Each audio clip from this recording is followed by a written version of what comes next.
నమస్కారం. Straight talk చర్చా కార్యక్రమానికి స్వాగతం. అప్పు చేసి పప్పు కూడు తింటే తప్పేమో కానీ అప్పు చేయడం మాత్రం తప్పు కానే కాదు.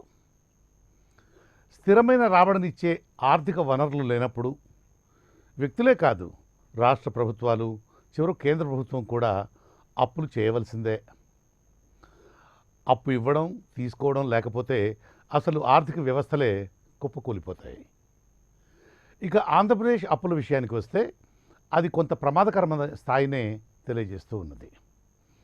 అంకెలు సంఖ్యలను కాస్తంత పక్కకు పెడితే ఈ పరిస్థితి ఏర్పడడానికి కారణాలు కోటి.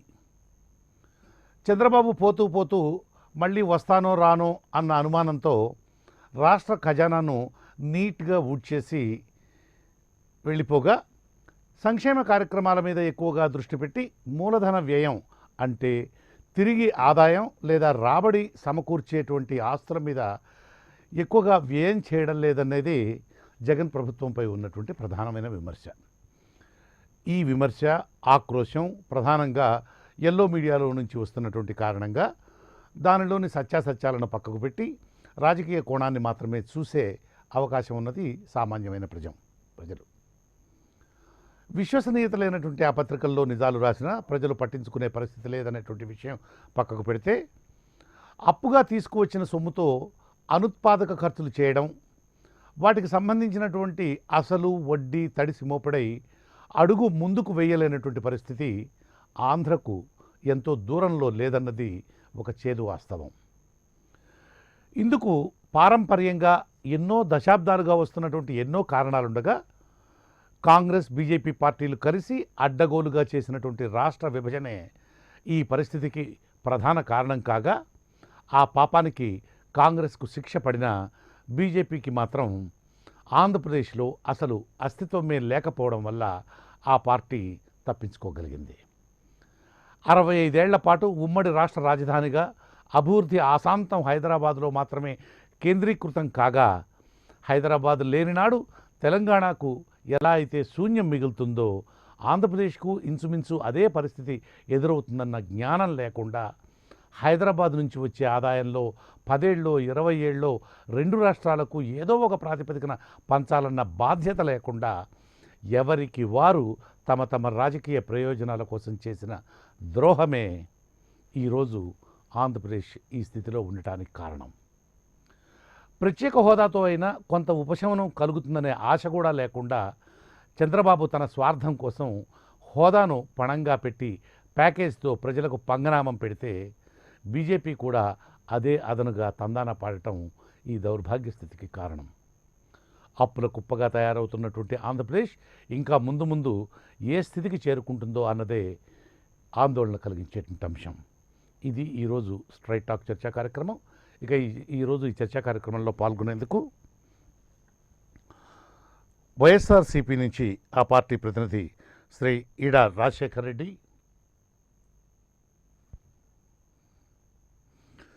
భారతీయ జనతా పార్టీ నుంచి ఆ పార్టీ అధికార ప్రతినిధి శ్రీ చందు సాంబశివరావు,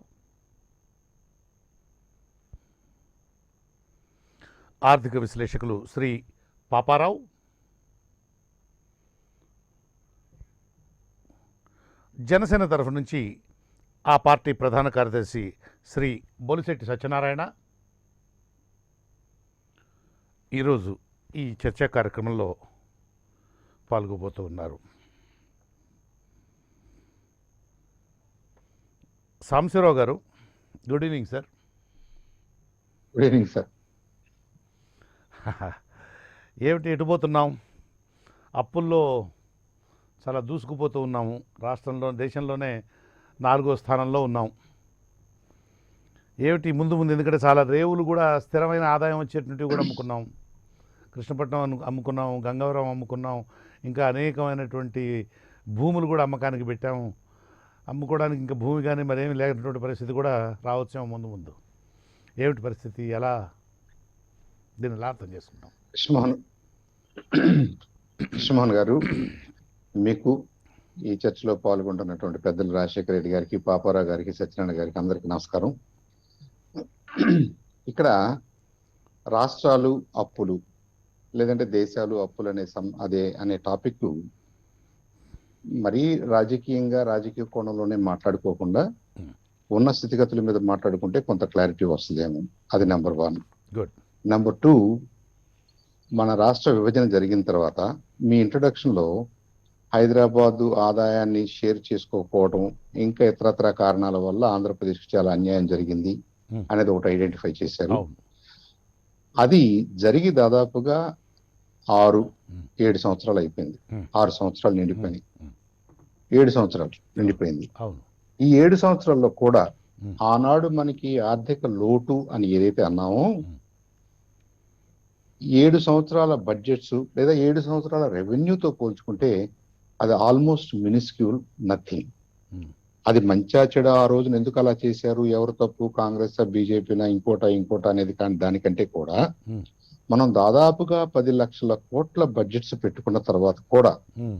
ఒక 10,000 కోట్లు 16,000 కోట్ల లోటు బడ్జెట్ అనేది అలాగే ఉంది అని చెప్పడం అనేది మరి ఫైనాన్షియల్ మిస్ మేనేజ్మెంట్ కిందే చూసుకోవాలి. కాదు కానీ కాదు కాదు సుబ్బ- దాన్ని అలాగే సాంబశివరావు మాట్లాడుతూ కాదు సాంబశివరావు మాట్లాడుతూ గారు, నా ఉద్దేశం స్థిరమైనటువంటి ఆదాయం వచ్చేటువంటి వనరులు లేకపోవడం అనే దాని మీద నేను ఫోకస్ పెట్టాను.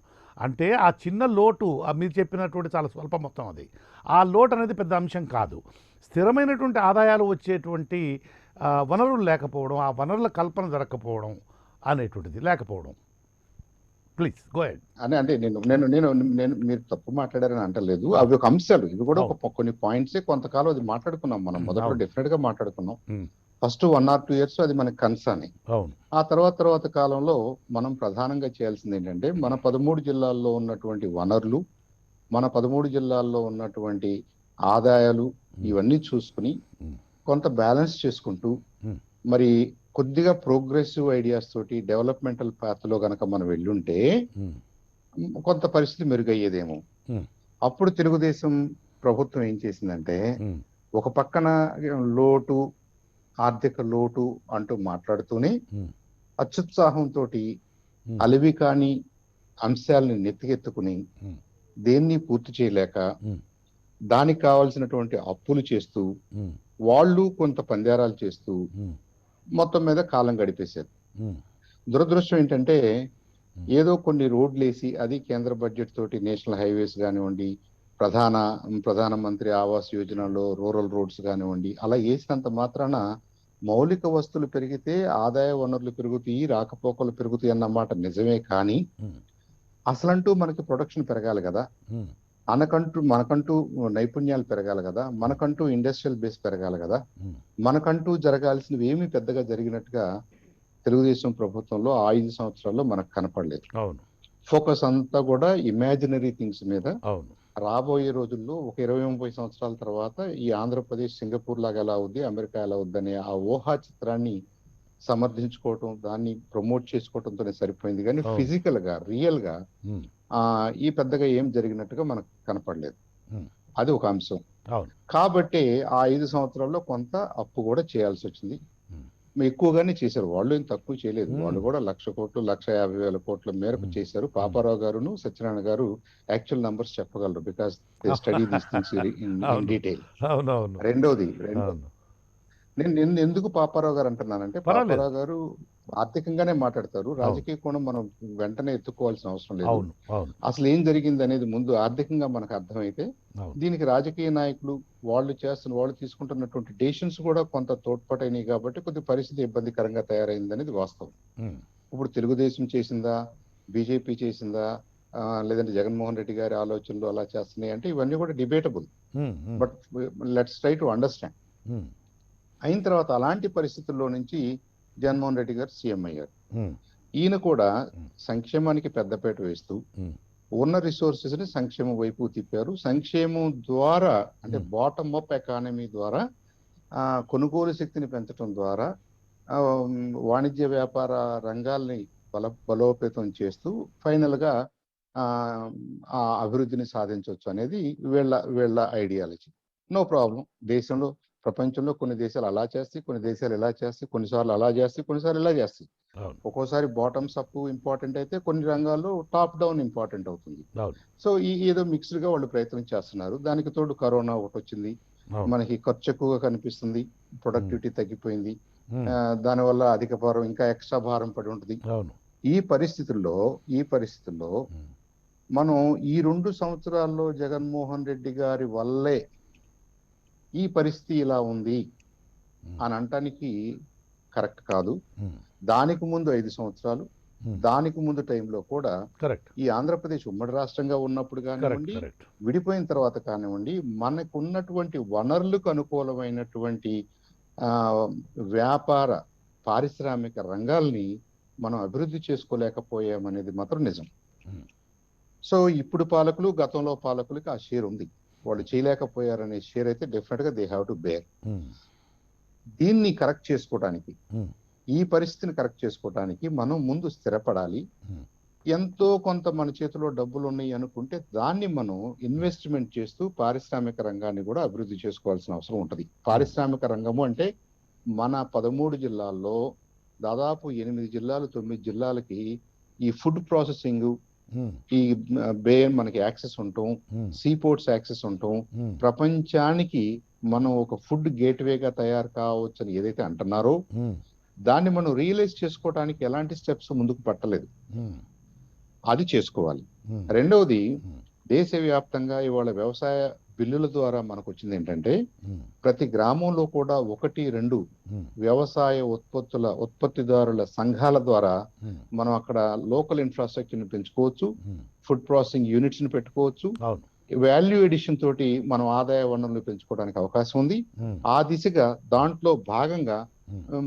ఎక్విప్మెంట్ ని మనం ఎలా అందచేయాలనే ఒక ఫస్ట్ స్టెప్ ఈ ప్రభుత్వం కూడా తీసుకున్నందుకు ఉమ్. ప్రభుత్వాన్ని కూడా మనం అభినందించాలి. ఆ. ఎందుకంటే 1 by 1 they have to do it, they have to అవును. Start somewhere. అవును. ఆ వ్యవసాయ బిల్లుల్లో నుంచి కోఆపరేటివ్ సొసైటీస్ ద్వారా, ఫార్మ్ ప్రొడ్యూసర్స్ ఆర్గనైజేషన్స్ ద్వారా ఏ అయితే బెనిఫిట్స్ రాబోతున్నాయో ఉమ్. దాన్నైనా సరే మన ఆంధ్రప్రదేశ్ కనుక అందిపుచ్చుకుంటే ఉమ్. విస్తృతంగా మనకి ఉద్యోగ కల్పన కానివ్వండి, అంటే వ్యవసాయ రంగం అవును. దాని అనుబంధ రంగాల్లో ఉద్యోగ కల్పన కానివ్వండి, ఉమ్. లేదా వాల్యూ ఎడిషన్ స్టెప్స్ ద్వారా మనం ఇండియాలో ఉన్న మిగతా రాష్ట్రాల్లో ఫుడ్ ను కూడా ఇక్కడికి తెప్పించుకుని విశాఖపట్నం, కాకినాడ, మన కృష్ణపట్నం ద్వారా అవును. We can also start exporting to the world. ఇలాంటి డైరెక్షన్ లో ప్రభుత్వం ఆలోచిస్తే కొంత స్థిరపడతామని నేను అనుకుంటున్నాను. ఉమ్.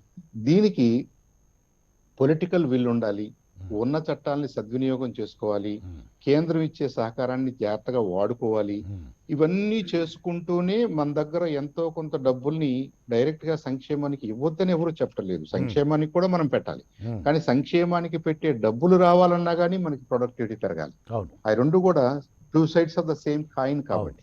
అవును. సో ఈ దిశగా మన ప్రభుత్వం ఇంకొద్దిగా అగ్రెసివ్ గా ముందుకు నడవాలని నేను కోరుకుంటున్నాను. ఉమ్. ఆ కేంద్ర ప్రభుత్వ ఆలోచనలు అందిపుచ్చుకుని ఉమ్. ఇవాళ వ్యవసాయ రంగానికి పనిముట్లు, ఉమ్. దానికి అసోసియేషన్స్, కోఆపరేటివ్స్ స్టార్ట్ చేయాలని ఎలా అనుకుంటున్నారో ఉమ్. రాబోయే రోజుల్లో దాన్ని ఇంకొద్దిగా ముందుకు తీసుకెళ్లి మన ప్రభుత్వం కూడా చేయూతనిచ్చి ఉమ్. పారిశ్రామిక వ్యవసాయ అనుబంధ రంగాల్లో పారిశ్రామిక ఉత్పత్తిని పెంచుకోవడం ద్వారా ఉమ్. ఐ థింక్ ఆంధ్రప్రదేశ్ కి చాలా మంచి ఛాన్స్ ఉంటుంది అనేది ఉమ్. నా అభిప్రాయం. ఈ అప్పులు, వడ్డీలు, ఈ ఈ టెంపరీ ఒడిదుడుకులు ఉండొచ్చు. అవును. కొన్ని రాష్ట్రాలకు ఎక్కువ ఉంటుంది, కొన్ని రాష్ట్రాలకు తక్కువ ఉంటుంది. అవును. గవర్నమెంట్స్ అనే ఎప్పుడు కూడా అప్పు ఉన్నంత మాత్రాన గవర్నమెంట్ బ్రేక్ డౌన్ అయిపోయిందనో, బ్యాంక్రప్ట్ అయిపోయిందనో అంత పెద్ద పెద్ద పదాలు మనం మాట్లాడాల్సిన అవసరం లేదు. అవును. ఒక్కొక్క పరిస్థితిలో ఒక్కొక్క రకంగా ఉంటే దాన్ని జస్టిఫై చేసుకోగలిగితే చాలు.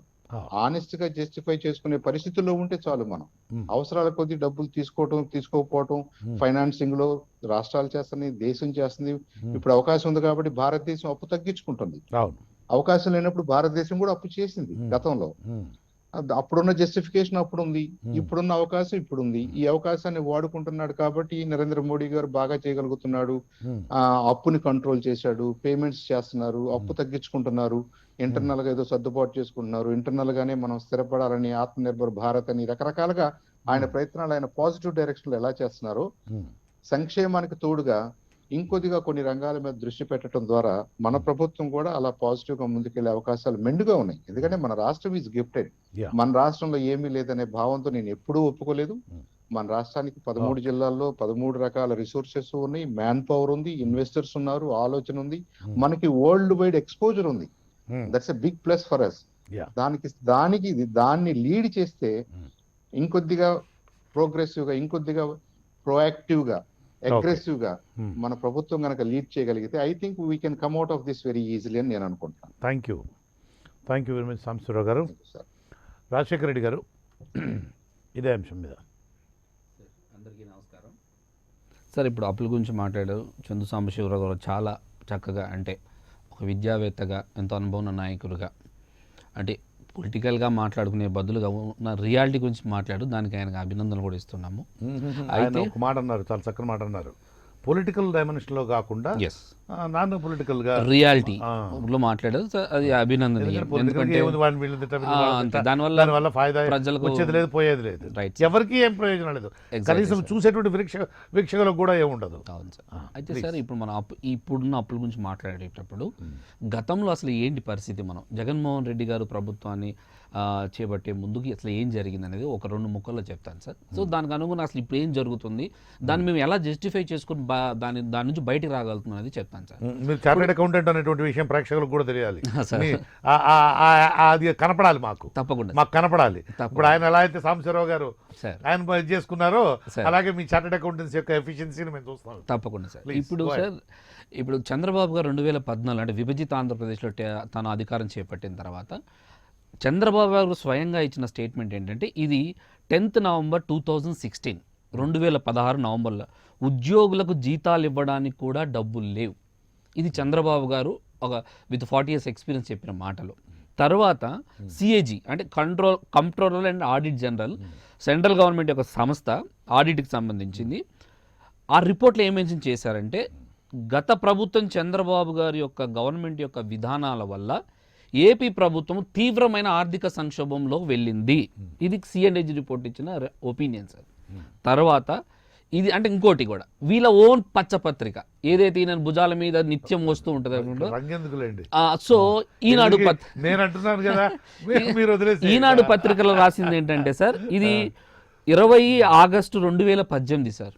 వారి పత్రిక వారి గవర్నమెంట్ ప్రకారం రాసిందంటే, ఈనాడు కుటుంబాలపై అప్పుల కుప్ప, నెలవారీ ఆదాయంలో ఏపీ మరీ అధ్వాన్నం. అంటే ఈయన చంద్రబాబు గారు ఏదైతే విభజిత ఆంధ్రప్రదేశ్ టేకప్ చేసిన దగ్గర నుంచి వెళ్ళే వరకు ఆంధ్రప్రదేశ్ యొక్క ఆర్థిక పరిస్థితి ఎంత తీవ్రమైన ఆర్థిక సంక్షోభంలో నెట్టేసింది అనేది వాస్తవాలు. అంటే ఒకటి సెంట్రల్ గవర్నమెంట్ చెప్పింది, రెండోది చంద్రబాబు గారు తన నోటి ద్వారా తానే వెల్లడించింది, మూడోది వాళ్ళ పత్రిక చెప్పిన ఒక అంశం. ఈ పరిస్థితుల్లో జగన్మోహన్ రెడ్డి గారు టేకప్ చేసిన తర్వాత సంక్షేమ కార్యక్రమానికి ఖర్చు చేస్తూ ప్రజల యొక్క స్థితిగతులను మార్చగలుగుతున్నామా లేదా? ఇప్పుడు మనం మీరన్నట్టు ఇంతకుముందు ఒక మాట ప్రస్తావించారు, అదేంటి ఫిక్స్డ్ అసెట్స్ మనం ఎక్కడ క్రియేట్ చేస్తున్నాం అనేది. ఫిక్స్డ్ అసెట్స్లో 2 అంశాలు ఉంటాయి సార్. ఒకటి టాంజిబుల్ అసెట్స్, ఇంటాంజిబుల్ అంటే కనబడేటి కనబడని. కనబడేటి అంటే బిల్డింగులు లేకపోతే ల్యాండ్ ఇలాంటి. కనబడని ఏంటంటే ఒక స్థితిగతులు, అంటే ఒక పేటెంట్స్ అవ్వచ్చు, లేదంటే ఒక జీవన విధానం అవ్వచ్చు, దాన్ని మనం వెలకెట్టలేని ఒక అంశం అనమాట. అంటే వీటిలో జగన్మోహన్ రెడ్డి గారి ప్రభుత్వం ఏ రకంగా ఇన్వాల్వ్ అయ్యి ప్రజల్ని ఒక అభివృద్ధి పథంలో దూసుకెళ్తుంది అనడానికి, అంటే కేంద్ర సంస్థలు కానివ్వండి, ప్రభుత్వ సంస్థలు ఇచ్చిన, అంటే మేము పెట్టిన ఖర్చుకి ఈరోజు ప్రభుత్వము ఏ రకంగా ముందుకెళ్తుంది అభివృద్ధి పథంలో చెప్పడానికి నేను 2-3 అంశాలు చెప్తాను సార్. ఒకటి, సుస్థిర అభివృద్ధి అంటే sustainable growth in Andhra Pradesh. We have stood in 3rd position. This is been given by NITI Aayog. అంటే రాజకీయ పార్టీకి సంబంధించిన కేంద్ర ప్రభుత్వ సంస్థ ఇది. అంటే నీతి ఆయోగ్ ఇచ్చింది. అంటే మనం 3rd లో ఉన్నాం. ఇంతకుముందు ఎప్పుడూ రాలేదు ఈ ఆంధ్రప్రదేశ్ ప్రభుత్వము. 3rd లో ఉన్నాం సార్. రెండోది, మోస్ట్ సుస్థిర అభివృద్ధి అంటే సస్టైనబుల్ ఫేజ్ వైజ్ గా మనం గ్రోత్ చెందుతున్న అంశంలో మన రాష్ట్రం ఆంధ్రప్రదేశ్ గవర్నమెంట్ 29 రాష్ట్రాలను కాదు 3వ స్థానంలో ఉన్నాం సార్. ఇది కేవలం జగన్మోహన్ రెడ్డి గారి సంక్షేమ కార్యక్రమాల పట్ల, మరోపక్క అభివృద్ధి డెవలప్మెంటల్ యాక్టివిటీస్ టేకప్ చేయడం వల్ల వచ్చిన ఇది అన్ని యాక్టివిటీస్ చూసి ఈ ర్యాంక్ ఇచ్చారు సార్. రెండోది, మోస్ట్ ఇంప్రూవ్డ్ స్టేట్ లో we stood in 2nd rank sir Andhra Pradesh government. అంటే ఒక ఎట్లా ఇంప్రూవ్ చెందుతున్నాం అనేది వివిధ రంగాలను సేకరించి ఇచ్చిన ర్యాంక్ సార్. ఇక మూడోది సార్, ఇంకొక ముక్కటే అంశము, ఉద్యోగాల కల్పనలో ఏపీ స్టూడ్ టాప్. ఇది given by the STPI central government sir. ఉపాధి కల్పనలో, ఉపాధి హామీలో నెంబర్ 1 ఉపాధి హామీ అంటే పనులు కల్పించడం సామాన్య ఏ జనానికి. ఆర్గనైజేషన్ ఇచ్చింది? Software software technology park of India it's central government సంస్థ. సో ఇంకా చాలా ఉన్నాయి సార్. అంటే మనం చెప్పుకుంటూ పోతే సమయం సరిపోతుంది. అంటే బెస్ట్ ఈ రోజు ఆంధ్రప్రదేశ్ గవర్నమెంట్ అభివృద్ధి చెందుతుంది, అప్పుల కుప్ప నుంచి త్వరలో బయటపడతాము జగన్మోహన్ రెడ్డి గారి సారథ్యంలో చెప్పడానికి మోస్ట్ ఇంప్రూవ్డ్ ఒక అంశాలను నేను చెప్పింది. అంటే ఈ రకమైన స్టెప్స్ తీసుకోబట్టి ఈరోజు అప్పులు చేస్తున్నాం, కానీ మేము చూపిస్తున్నాం ప్రజలకి ఇది మేము చేసిన అప్పుకి, ఇదిగో మేము చేసిన అభివృద్ధి, ఇదిగో ప్రజల యొక్క జీవన ప్రమాణం మేము పెంచాం అనేది మేము చూపిస్తాం. గతంలో సార్, గతంలో 5 సంవత్సరాలు తీవ్ర ఆర్థిక సంక్షోభం నెట్టేసి ఒక్కటంటే ఒకటి ఏ రోజున మన ర్యాంకుల్లో కానివ్వండి ప్రజల స్థితిగతులు మనం చూడగలిగామా? లేదు. ఎంతసేపు అమరావతి అమరావతి అమరావతి అని చెప్పి మొత్తం తీసుకెళ్ళి అక్కడ పెడుతున్నామని ఒక భ్రమ కల్పించి ఎక్కడ తీసుకెళ్లారంటే మొత్తం అవినీతి 6 లక్షల కోట్ల వరకు అవినీతి పాల్పడి ఈరోజు కేసులు వేస్తుంటే ప్రభుత్వ సంస్థ దాన్ని మళ్ళీ డైవర్ట్ చేసే పని చేస్తున్నారు. ఈరోజు ఒక్కటే చెప్తున్నాను సార్, మళ్ళీ ఒకటి ఈరోజు ఇంకొక అంశం కూడా, ఈరోజు విద్యా వైద్యం నాడు నేడు కింద విద్యకి 34,000 కోట్ల బడ్జెట్ పెట్టుకుంటే ఫస్ట్ ఫేజ్లో జగన్మోహన్ రెడ్డి గారు 17,000 కోట్ల వరకు ఖర్చు పెట్టి రేపు ఆగస్టులో మొత్తాన్ని రిలీజ్ చేయబోతున్నారు. స్కూల్స్ని ఎంత అంటే భవిష్యత్ తరాలకి, ఈ భవిష్యత్ తరాల్లో ఈ ఇన్కమ్ రైజ్ అంటే ఈ ఆంధ్రప్రదేశ్ నిలబడాలి అంటే విద్యార్థులకు ఒక మంచి చదువును ఇప్పించి అదే మనం ఇచ్చే ఆస్తి అని పలుమార్లు చెప్పడం జరిగింది. తద్వారా ఈరోజు 6 లక్షల మంది స్టూడెంట్స్ పెరిగారు సార్ గత 2 సంవత్సరాలలో ప్రభుత్వ సంస్థల్లో, స్కూళ్ళల్లో. నెక్స్ట్ వైద్యం సార్, ఈరోజు వైద్యం కోసం ఇదే మాదిరిగా 1000 కోట్లు ఖర్చు పెట్టి ప్రజలు అంటే ప్రాణం ఉంటేనే కదా సార్ మనం ఏదైనా చేయగలిగేది. ఆ ప్రాణం ఆ ఆరోగ్యం ఉంటేనే బతకగలుగుతాం, పని చేయగలుగుతాం, చదువుకోగలుగుతాం ఏదైనా. దానికోసం ఈరోజు గవర్నమెంట్ హాస్పిటల్ మొత్తాన్ని టేకప్ చేసి రెనోవేట్ చేసి కొత్త కొత్త పరికరాలు తెచ్చి ఆరోగ్యశ్రీలో 1000 జబ్బులు ఉన్నదాన్ని 2000 జబ్బులకి పెంచేసి వారికి ఒక్క పైసా ఖర్చు కాకుండా నేనున్నాను అని చెప్పడానికి ఇవన్నీ కనిపిస్తున్నాయి సార్. ఇంకొకటి సార్, పారిశ్రామికంగా చెప్పాలి సార్, ఎందుకంటే సార్ ఈ రోజున జరుగుతున్నటువంటి కుట్రలు అంటే ప్రతిపక్ష పార్టీ మీడియా ముసుగులు అవ్వచ్చు, రాజకీయ ముసుగులు అవ్వచ్చు, ఎంత దారుణంగా వ్యవహరిస్తుందంటే ఇప్పటికిప్పుడు పుట్టుకొచ్చిన దానిలాగా చేస్తున్నారు. అప్పుడు ఏమీ లేకపోయినా ఈ రోజు అప్పు చేసినా మేము చూపిస్తున్నాం. పారిశ్రామికంగా ఈ రోజు సార్ ఇన్వెస్ట్మెంట్ క్యాప్చర్లో మేము 32,000 కోట్లు భారతదేశంలో 2వ పొజిషన్లో నిలబడ్డాం సార్. అంటే జగన్మోహన్ రెడ్డి గారు స్టెప్ బై స్టెప్గా తను చేసిన తీవ్రమైన ఆర్థిక సంక్షోభం నుంచి ఎక్కడైతే మనం ఇన్వెస్ట్మెంట్ పెట్టగలుగుతామో, ఎక్కడి నుంచి అయితే మనం ఇమీడియట్గా రాగలుగుతామో అనేది చాలా ఆలోచించి చేయబట్టి ఈ రోజున మేము ర్యాంకుల కోసం తపన పెట్టలేదు సార్.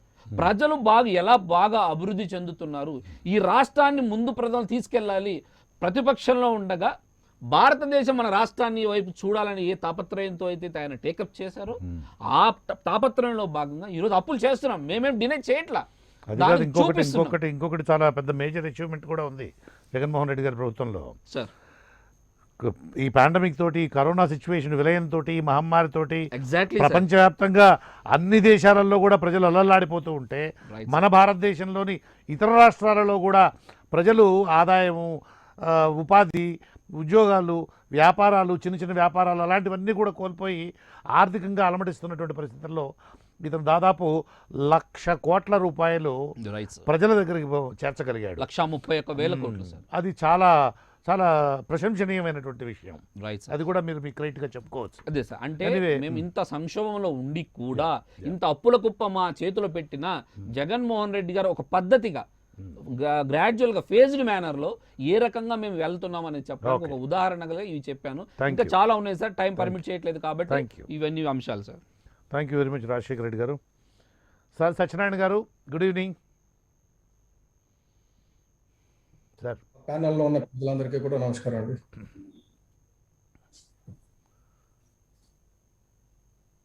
లేట్గా వచ్చిన లేటెస్ట్గా వచ్చి ఉంటారు కదా, మీరు అన్నీ వింటారు కదా.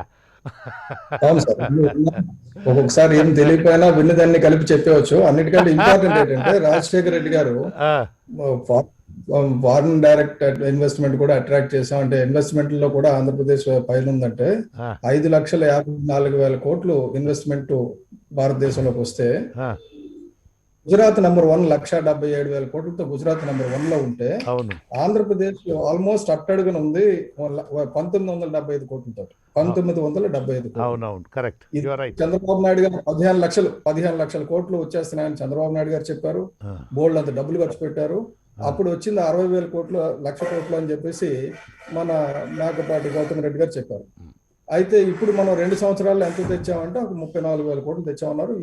ఈ కరువు కాలంలో, కరోనా కాలంలో అది కూడా మంచిదే.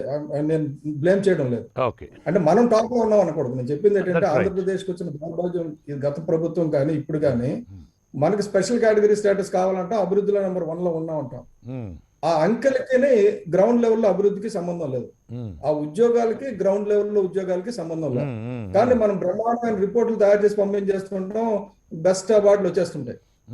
విశాఖపట్నం మున్సిపాలిటీ కూడా బెస్ట్ నేషనల్ బెస్ట్ అవార్డు వచ్చేసింది సార్. చీరమస్ చూస్తే 3x2 అంటే 3x2 మురుగునీరు ట్రీట్మెంట్ కాకుండా సముద్రంలోకి వెళ్ళిపోతున్నా కూడా మనకు బెస్ట్ అవార్డు వచ్చేస్తుంది. ఎందుకంటే ఇవన్నీ మనం మెన్షన్ చేయం కదా. కాబట్టి మన రాష్ట్రంలో సార్ మనం ఎటువైపు వెళ్తున్నాం అనేది ఒకటి కావాలి సార్. ఇదివరకు ప్రైమ్ మినిస్టర్ గా మా పివి నరసింహారావు వచ్చినప్పుడు ఒక కొత్త పదాన్ని ఇంట్రడ్యూస్ చేశారు, మారిటోరియం అని. మన దేశం చాలా అప్పుల్లో ఉంది, చాలా బాధల్లో ఉంది, కాబట్టి మనం అంతా ఆర్థికంగా ఇది చేయాలి, అలాగే చాలా విషయాల్ని మారిటోరియం తర్వాత తీసుకుందాం, ఇప్పుడు కాదు అన్ని పెట్టేసాడు. ముందు దేశాన్ని ఎలాగోలా బతికించాలి, అప్పుల నుంచి పైకి తీసుకురావాలి, మనం అందరం కష్టపడాలి అని పెట్టారు. అటువంటిది ఇప్పుడు జగన్మోహన్ రెడ్డి గారికి వచ్చిన అవకాశం ఏంటంటే, బ్రహ్మాండమైన అవకాశం ఏంటంటే, కాంగ్రెస్ 2014లో 97,000 కోట్ల అప్పుతోటి రాష్ట్రాన్ని చంద్రబాబు నాయుడుకి అప్పచెప్తే 2014 నుంచి కష్టపడి 2019కి 1,61,000 కోట్లు ఎక్స్ట్రా అప్పు చేసి 2,58,900 కోట్లు చేశాడు. ఆల్మోస్ట్ 2,59,000 కోట్లు చేసి వీళ్ళకి అప్పచెప్పాడు.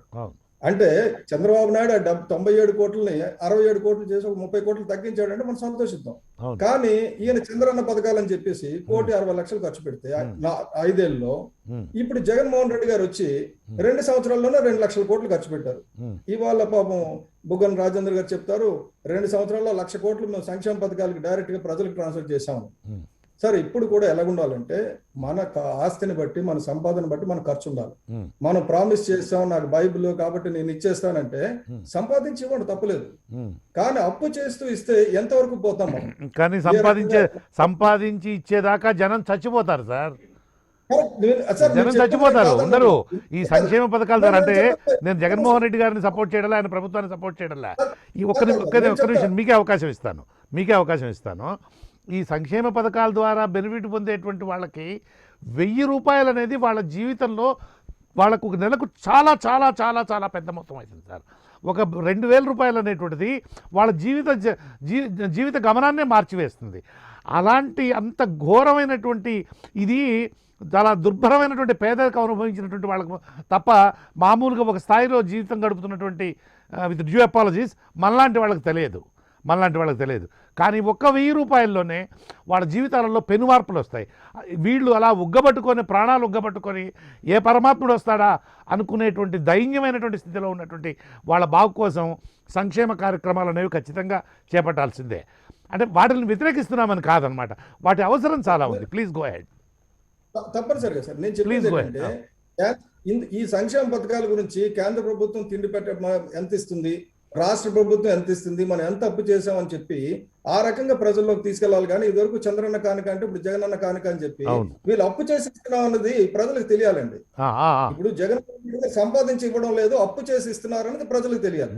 ప్రతి నెల ఇదిగో ఈ నెల నేను ఇంత అప్పు చేశాను, ఇంత సంపాదించాను, ప్రజలకు ఇంత ఇచ్చాను అన్న రకంగా తెలిస్తే పర్వాలా. ఇప్పుడు ఏమనుకుంటున్నారంటే ప్రజలు ఇలాగే కంటిన్యూస్ గా గడిచిపోతుంది, నెక్స్ట్ ఎలక్షన్స్ వస్తే ఏమవుతుందో తెలుసండి, దీనికి డబుల్ ఇస్తామంటారు. ఎందుకంటే ఇదివరకు జగన్మోహన్ రెడ్డి గారు తండ్రి గారు 200 ఇస్తానంటే చంద్రబాబు నాయుడు గారు 1,000 రూపాయలు పెన్షన్ అన్నారు. ఇప్పుడు నేను 2,500 3,000 చేస్తానన్నారు. ఇంకా నెక్స్ట్ వచ్చిన వాళ్ళు 6,000 ప్రామిస్. అంటే ఎలాగోలా ఎలక్షన్కి వెళ్ళాలి. కానీ రాష్ట్రం ఎటువైపు వెళ్తుంది, భవిష్యత్తు తరాలు ఎంత బాధలు అనుభవిస్తాయి అన్నది కూడా చూడాలి. నేను తిండి పెట్టొద్దు అనడం లేదు, ఏం చెయ్యొద్దు అనడం లేదు, వాళ్ళకు కూడా చెప్పాలి ఇదిగో ఇంత అప్పు చేసి మీకు ఇస్తున్నాం అంటే అది ప్రజలకు తెలియాలి. అది తెలియకుండా ఇవన్నీ జగనన్న పథకాలు, రాజన్న రాజ్యాలు అని చెప్పి అది ఒక రకంగా ప్రజలను మోసం చేయడంగా నేను భావిస్తానండి. అలాగే ఇంకొకటి, నేను ఇవాళ వైసీపీ కూడా నేను సపోర్ట్ చేసే మాట ఒకటి చెప్తా. ఎందుకంటే ఇదివరకు బుగ్గన రాజేంద్ర గారు పిఎస్సిలో ఉన్నారు, పబ్లిక్ అకౌంట్స్ కమిటీలో అపోజిషన్ లో ఉన్నప్పుడు, తెలుగుదేశం గవర్నమెంట్ లో ఉన్నప్పుడు ఆయన ఉన్నారు. ఉమ్, ఆయన ఎంతో హుందాగా వ్యవహరించారు. ఉమ్, ఇప్పుడు ఇక్కడ పియ్యావుల కేశవ్ గారు ఉన్నారు, అపోజిషన్ పార్టీ వాళ్ళకి ఇస్తారు పోస్ట్. ఎందుకు ఇస్తారంటే ఉమ్, ప్రభుత్వ ఖర్చులు కరెక్ట్ గా ఉన్నాయో లేదో చూడడానికి, అపోజిషన్ సాటిస్ఫై అవ్వడానికి, వెరిఫై చేయడానికి ఒక చెక్ లాగా ఉంటుంది. చెక్స్ అండ్ బ్యాలెన్సెస్ లో అవును, అదొక చెక్. చెక్. సో అటువంటిప్పుడు ఎంత బాధ్యతగా ఉండాలంటే, ఇతను పబ్లిక్ అకౌంట్స్ కమిటీ చైర్మన్ గా ఉన్నప్పుడు ఇతను చెప్పాల్సింది అసెంబ్లీకి మాత్రమే, అవును, గవర్నర్ కాదు. అవును, అలాగే ఇప్పుడు కూడా ఏంటంటే కడుపు చించుకుంటే కాలమే పడుతుంది అంటారు చూసారా. అవునవును. గతంలో బుగ్గన రాజేంద్ర గారు ఇటువంటి పని చేయలేదు. ఉమ్, ఆయన ఇప్పుడు ఉన్నప్పుడు వీళ్ళు అటువంటి పని చేయకూడదు. ఎందుకంటే ఇప్పుడు సార్, ప్రతిపక్షం అపోజిషన్ ఎప్పటి వరకు ఉండాలంటే ఎలక్షన్స్ వరకు ఉండాలండి. బాగా చెప్పారు. చక్కని ఒక్కసారి చక్కని మాట వచ్చిన చెప్పారు. తర్వాత అంతా కలిసి, కొంచెం మనం ఎక్స్ప్లెయిన్ అంతా చేయండి కలిసి దాన్ని. ఒక రోజు కొంచెం ఒక నిమిషం మరి సత్యనారాయణ గారు ఆగండి. దాన్ని ఆ మాటను కొంచెం ఎక్స్ప్లెయిన్ చేయండి. ఎన్నికల సమయంలో మాత్రమే ప్రతిపక్షము పాలకపక్షం అనేటువంటివి, ఒక్కసారి ఎన్నికలు అయిపోయిన తర్వాత అందరూ ప్రజల పక్షమే అనేటువంటి దృష్టికోణం పెరగాలి, ముఖ్యంగా రాజకీయ పార్టీలలో. దీన్ని మరికొంచెం ఎక్స్ప్లెయిన్ చేయండి. ఏం తప్పలేదు, ప్లీజ్ గో హెడ్. సార్ 100% రావాలి సార్. నేను చెప్తున్నాను, ఈ రోజు కళ్యాణ్ గారు కూడా ఇదివరకు అంబులెన్స్లు వచ్చినాయి అంటే మంచిదని చెప్పి ఎందుకు చెప్పారంటే, ఇప్పుడు కూడా ఏంటంటే మనం అదే పనిగా ప్రతిపక్షంలో ఉన్నామంటే గవర్నమెంట్ తిట్టడం కాదండి మన పని గవర్నమెంట్కి ఏ రకంగా సాయం చేయాలని. అలాగే గవర్నమెంట్ కూడా ఎలా ఉండాలంటే ప్రతిపక్షాలను కలుపుకొని వెళ్ళే ధోరణికి రావాలి. ఇప్పుడు ఒక్క చేతితో తప్పట్లు కొట్టడం అవ్వదు కదా. ఇదివరకు చంద్రబాబు నాయుడు గారు చేశారు కాబట్టి ఇప్పుడు నేను చేస్తానంటాడు. చంద్రబాబు నాయుడు సిగ్గులేని పని చేశారు, మీరు మంచి పని చేయండి. ఎందుకంటే చంద్రబాబు నాయుడు అపోజిషన్ ఎప్పుడు కన్సిడరేషన్ తీసుకోలేదు. అపోజిషన్ ఏదో రకంగా గ్రిల్ చేస్తూ అసలు అసెంబ్లీలోనో లేకుండా తగిలేశాడు. కాబట్టి మనం పగ తీర్చుకోవాల్సిన పనిలా. మనం ఏం చేయాలి, చంద్రబాబు నాయుడు పిలిచి ఎగో రాష్ట్ర పరిస్థితి ఇలా ఉంది, నెక్స్ట్ ఎలాగ చేద్దాం, ఇది కరోనా టైంలో ముందుకు ఎలాగెళ్దాం అన్నారనుకోండి, మీరు మీద మళ్ళీ ఎత్తి మాట్లాడడానికి ఉండదు, అవతలకు అవకాశం ఉండదు. అటు పవన్ కళ్యాణ్ గారు కానీ చంద్రబాబు నాయుడు గారు అందరినీ కలిపి కూర్చోబెట్టి ఇదిగో రాష్ట్ర ఆర్థిక పరిస్థితి మీ సలహాలు సూచనలు చెప్పండి అన్నారు అనుకోండి, ఏం చేస్తారు? అప్పు చేయొద్దని చెప్తారు ఎవరైనా? అప్పుడు ఏం చేస్తారంటే కొద్ది ఖర్చులు ఎలా తగ్గించుకోవాలి, మనం ఎక్కడెక్కడి నుంచి ఎవరెవరి దగ్గర నుంచి ఏ శక్తులు ఉన్నాయి, దాన్ని ఎలా కూడగట్టుకుని ముందుకు వెళ్ళాలి, మన సహజ వనరులు ఎలా కాపాడుకోవాలి. సార్ ఇప్పుడు చాలా వరకు ఏంటంటే చాలా విషయాలు మనం పొదుపు చేయొచ్చు, అవి మనం చేయడం లేదు. చాలా ఇప్పుడు మనకి నదులు చెరువులు అన్ని నాశనం చేసుకుంటున్నాం. అవన్నీ సవ్యంగా ఉంటే మనకు పంటలు సవ్యంగా ఉంటాయి, చాలా వరకు ఎకనామిక్ గ్రోత్ ఉంటుంది. కానీ అదేమవుతుందంటే తెలియకుండా ఇప్పుడు విశాఖపట్నంలో మురుగునీరు అంతా సముద్రంలోకి వెళ్ళిపోతుంది, అక్కడ కాలుష్యం అంతా రామ్కీ ఇండస్ట్రీస్ ని సముద్రంలోకి వెళ్ళిపోవడం వల్ల ఏమైనా మత్స్య సంపద నాశనం అయిపోతుంది, ప్రజలకు ఆరోగ్యం పాడైపోతుంది, భూగర్భ జలాలు కలుషితం అయిపోతున్నాయి, మన ఇంట్లో ఉన్న డబ్బంతా మందులు ఖర్చు అయిపోతుంది. కాబట్టి కొద్దిగా అందరు కలిసి కూర్చొని ఆలోచించి అదొక విషవలయంలాగా అవుతుంది. ఒక కోహెసివ్నెస్ క్రియేట్ చేయాలి సార్. అది నేను అడుగుతున్నది ఏంటంటే, మళ్ళీ ఎలక్షన్ లో కొట్టుకుందాం తిట్టుకుందాం అన్ని చేద్దాం, ఇప్పుడు మాత్రం మన ఆర్థిక పరిస్థితి ఇది ఉంది, మన అందరం కలిసి ఏం చేయాలని ఒక ప్రతిపక్షాలు అన్ని కలుపుకొని మాట్లాడే దానికి ముఖ్యమంత్రి గారికి అభ్యంతరం ఉండకూడదు. నా ఉద్దేశం ఏంటంటే తప్పనిసరిగా ఏ విషయంలోనైనా కేంద్రంతో పోరాడడానికైనా జనసేన పార్టీ సిద్ధంగా ఉంటుంది. కానీ అంటే ఇది ఒక నిమిషం సత్య గారు, ఇది చాలా ముఖ్యమైనటువంటి విషయం, చాలా చాలా చాలా చాలా ముఖ్యమైన. మిగతా విషయాలు అన్నీ పక్కకు పెట్టి ప్రతిపక్షంలో ఉన్నటువంటి వాళ్ళు పాలకపక్షాన్ని విమర్శించడంలో తప్పులేదు, కానీ అదే పనిగా అదే కన్స్ట్రక్టివ్ వర్క్కి కోఆపరేషన్ లేకుండా డిస్ట్రక్టివ్ యాటిట్యూడ్తోనే పోవడం అనేటువంటిది, వాళ్లకు తాబేదారులుగా ఉన్నటువంటి పత్రికలు అనేటువంటివి రాజును మించిన రాజభక్తితో పనిచేయడం అనేటువంటిది. దీనికి పరిష్కార మార్గం ఏమిటంటే, నేను పత్రికా రంగంలో ఒక 40 ఏళ్ళు పనిచేసినటువంటి వాడిగా నాకు అర్థమవుతున్నది ఒక చిన్న సూచన ఈ సందర్భంగా, not out of the context అనుకుంటున్నాను. ఏం లేదు, ప్రజలు ఇలా దుర్మార్గమైన పద్ధతుల్లో రాస్తున్నటువంటి పత్రికలను కొనడం చదవడం మానేస్తే వీళ్ళకి తోక కోసినట్లు అవుతుంది. ఏ పత్రికలైతే అడ్డగోలుగా అసత్యాలతోటి దుర్మార్గమైనటువంటి పద్ధతిలో రాస్తూ ఉన్నాయో, ఏ ఛానల్స్ అయితే అలాగ దుర్మార్గమైనటువంటి పద్ధతిలో చెడ్డదైనటువంటి పద్ధతిలో వార్తలను ప్రసారం చేస్తూ ఉన్నాయో, ఆ ఛానల్స్ని చూడటము, ఆ పత్రికలను కొని చదవడం అనేటువంటిది కనుక మానేసేట్లయితే అది వాళ్లకు హెచ్చరిక అవుతుంది. అప్పుడు మనం ఆశించినట్లుగా ప్రతిపక్షాలు పాలకపక్షం హ్యాండ్ ఇన్ హ్యాండ్ కదా చేతులు చేయవేసుకుని వాళ్ళు ఎన్నికలప్పుడు కొట్లాడుకుందాం. ఒకసారి ఎన్నికలు అయిపోయిన తర్వాత అందరూ కలిసి ప్రజల కోసం పనిచేసే పరిస్థితి ఖచ్చితంగా ఉండాలి. కాబట్టి ప్రజల వైపు నుంచి ఏం రావాలి అంటే, వీళ్ళకు ఒక చెక్క పెట్టేటువంటి విధమైనటువంటి పద్ధతులు, అడ్డగోలు రాతలు రాసేట్లయితే మనల్ని చదవరు, ప్రజలు చీదరించుకుంటారు అనేటువంటి భయం ఉండాలి ప్రజల వైపు నుంచి. Please go head. తప్పకుండా సార్. ఇంకొకటి ఏమంటే సార్, ఇదివరకు మనం తప్పు చేయలేదా అంటే, ఇదివరకు 53,000 కోట్లు ఆ, ఆ, మనకి టీడీపీ పీడీ అకౌంట్ లో ట్రాన్స్ఫర్ చేసి ఆ, ఏ, ఖర్చు పెట్టింది. ఇప్పుడు ఇక్కడ 41,000 కోట్లు ఉన్నాయని గొడవ పెడుతున్నారు. నేను చెప్పేది ఏంటంటే, ఎదుటి కంట్లో నలుసు నుంచే బదులు మన కంట్లో ఉన్న దూలాన్ని చూడమని చెప్పి సామెత ఉంది కదా, అలాగా వీళ్ళు ఏమంటే ఇటువంటి తప్పులు వాళ్ళ గతంలో చేశారు. వాళ్ళు చేసినప్పుడు వీళ్ళు అడ్డుపెట్ల.